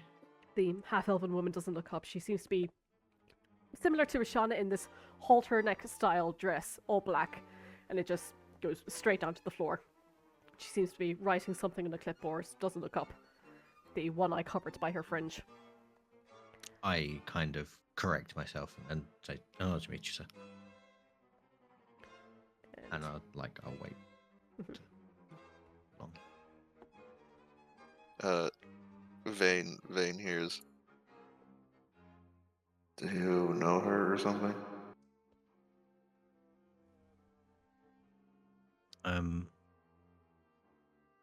Maybe.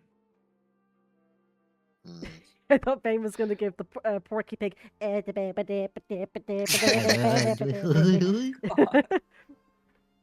the prince extends his hand to you again, Roshana. I shake it.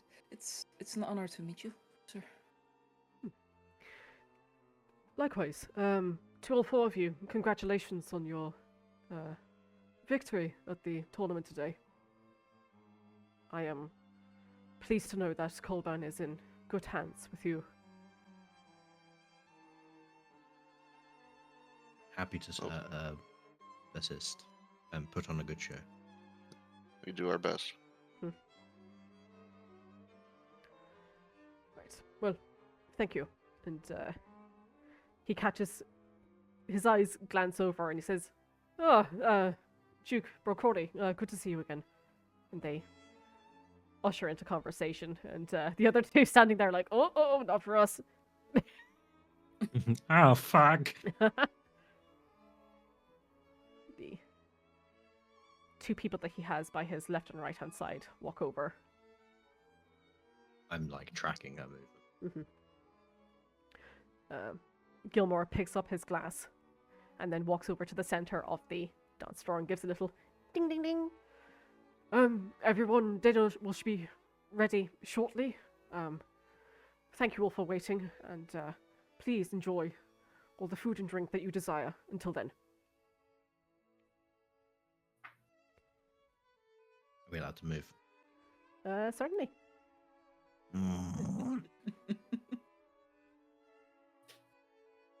You walk over and stand behind the half-elven woman, and immediately you see the dark-skinned human man, his piercing, cold white eyes just immediately lock with yours. I apologize. Are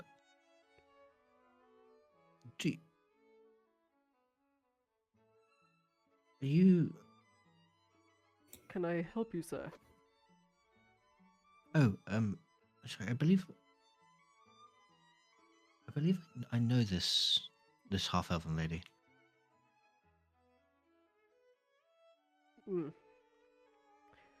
Must be mistaken. And he turns his back to you.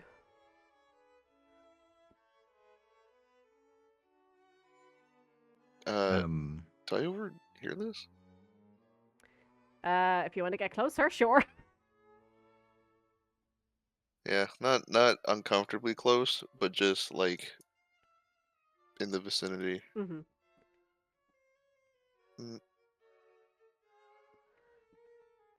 Lily.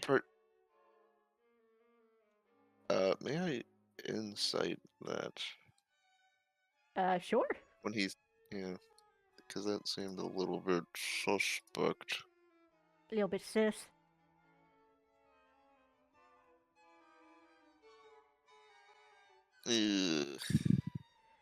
What exactly are you inciting at you? I should ask a better question. So it seemed rather dismissive. Was that a you don't know you're what you're inciting talking him. about? Yeah. It seems more like you get the sense, even just from the two of them standing here, they are doing a job. And it is a very important job. And they don't want any distraction. Okay. Eventually, after conversations are had, you see the Prince Seftus begins to walk in one of the directions, and quickly his entourage follows. Everything all right, Vayne? I'm not really. Sure. I'm sure everything's fine. Maybe I'm mistaken. If you got something we need to know, now would be the time. Oh no, it's nothing major. Just I mean, is it something you're going to be dwelling on all night?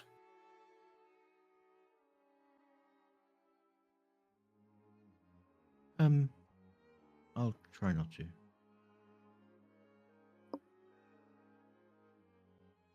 My glass seems to be empty.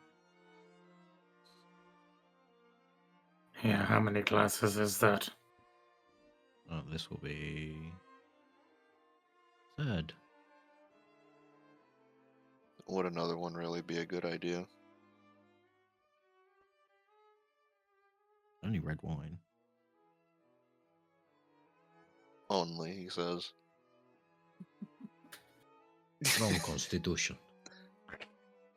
Uh-huh, because Vayne is definitely known for that.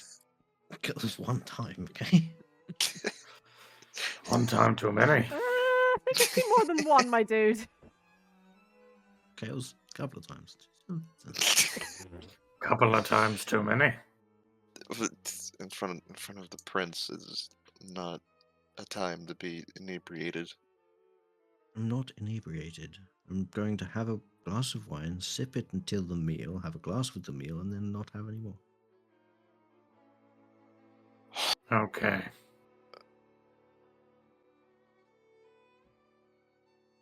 Just look at Rook. I have a bad feeling about this.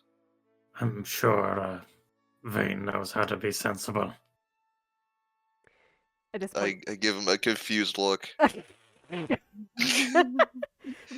this point, you see Luxon walks And- over the lot of you and goes, just wanted to ask, Mm-hmm. might have a little bit of sway over the charting for your seats. Is there anyone particular you'd like to sit next to? Hmm.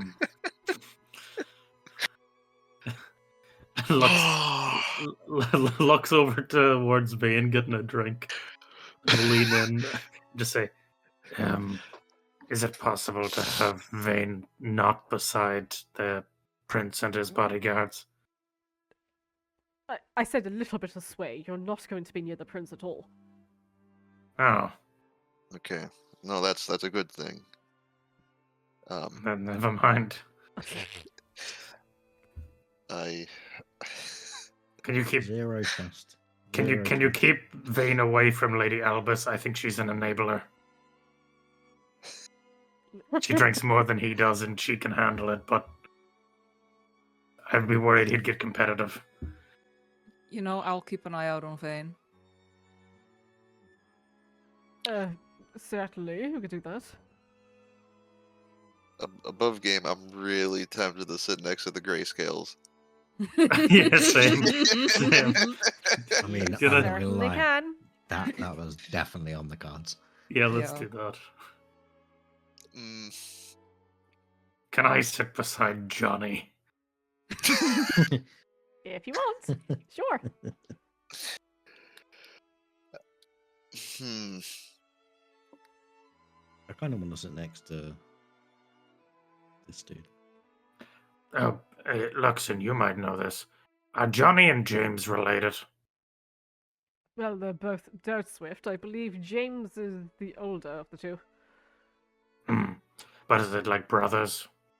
I believe so, yes. Hmm. Johnny has a little bit of a chip on his shoulder, shall we say? Oh, why is that? Eh, younger brothers, you know what they're like. No. I'll have a seat next to the silver-haired woman. Okay.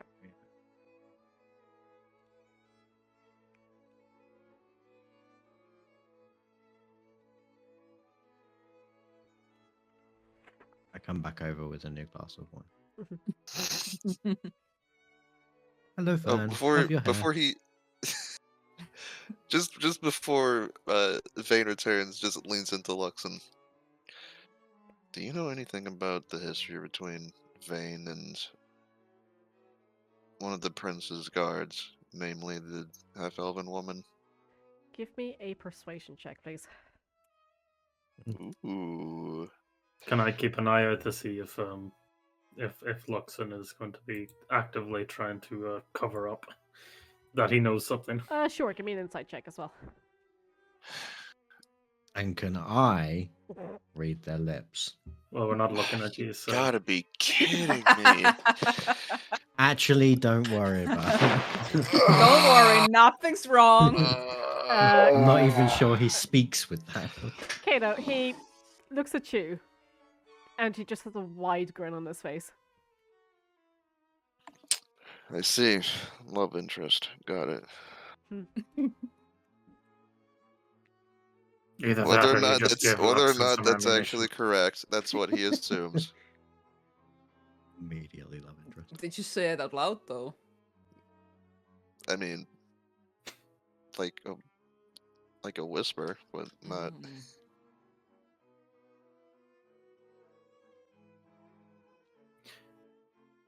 Hey, Luxon, if that's new information to you, can you not use it against Vayne in some way? Thanks. New information. Cheers, cheers guys. Man, Rook. ruthless. I know I'm asking a lot. Yes. New information or What was not, that? it's, well, it's in my possession. I'll do with it as I see fit.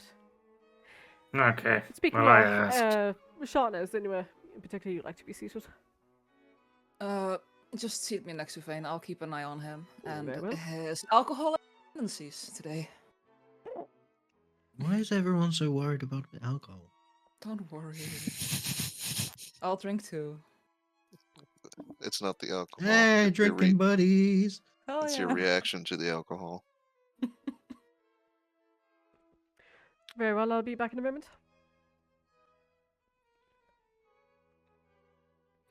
Oh, yeah, now that we're all kind of encircling them, guys, this is a new acquaintance of mine. Wow, way to cut Fern right out. Oh, she's Um, she's literally dancing by herself to the music. Oh, Not with the Oh. little mouse. She's not dancing with the little mouse. Shame. Rook, come on, you're on the dance floor. Go. I believe in you. I'm trying to Pat him do on the back and push him introductions, towards Vayne. Fern. Don't make me cut you off. Continue. I'm assuming these are your compatriots. I was hoping for a slightly more professional introduction, but this is kind of what you get. My apologies. Vayne Durand. Nice to meet you. I am Duke Brocordy of Broker North. Suma, is that not? Mhm. Rook, you make friends in high places. Well, we just met. I'd hate to presume. I mean, Oh, I was invited here last moment. Good to be here, though. Good to have you. If you're ever down in Sumar, please let me know. We shall do. What are you drinking? You see, he shows the stein over to you, and it's just filled to the top with wine. My man. I hear that's the only This thing they're guy. serving today. a man of This taste. guy knows. A man of taste. Fine. Big respect. It's certainly a pleasure to make your acquaintance. Likewise. That's Kato. Similarly, if you have need of our services, we are happy to provide. How is it that you traveled up here? Can't imagine it was an easy journey. No, I had a little help from a mage friend of mine to bounce here. I arrived only at 4 o'clock. Oh. Very So short. very last minute. Well, we're glad you could make it. Yes, It's lovely it's to a meet you. pleasure to have you all the same. Likewise. It's nice to meet people all over the Indeed. continent. Good to see such young and aspiring adventurers are taking an interest. You ever do any adventuring yourself? Or? No, though my family did hire this lot, and he motions to pretty much everyone around the room, though you presume it's more so to do with the guild than anything else. Mhm. Back in the day, and they were very helpful to us in a very dire situation. Yeah.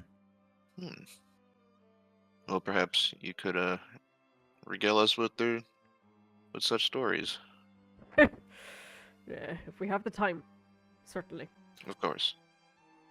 I get a feeling the night isn't long enough. You hear a ding ding ding ding ding as Gilmore is standing once more by the front of the dimension door. the dimension door, and goes, dinner will be ready momentarily. Please, we invite you into the dining quarters. Well, it was lovely to meet you, and I hope you enjoy your meal. And we'll catch up later. You too. A pleasure. I'll turn and kind of give this guy a nod as like a hello. Yeah, Lovely you to see see you. sticks his hand up in a little wave over to you. And then I'll follow Rook. And I'll kind of shimmy past Fern and give a little jig. She's probably getting ready to move over to the dining room. Is the dining room over this way? It is this way. Where? Ah. Yeah. Ah. So, you see people begin to file into this large, expansive dining room, which I wish I could reveal and show you. Here we go. Wow, Roll it's 20. huge. Look at it. Oh my gosh. Oh, Oh, there wow, it it is huge. Oh wow. Oh my. Alrighty. And we're going to take a break here, guys, for 20 minutes. Okay. Ooh. But wait, where are we sitting? You'll find Oh my god. Wanted to make this comment the entire time, but the two reporter ladies give me Devil Wears Prada vibes. out. Yeah, definitely. Oh, these two.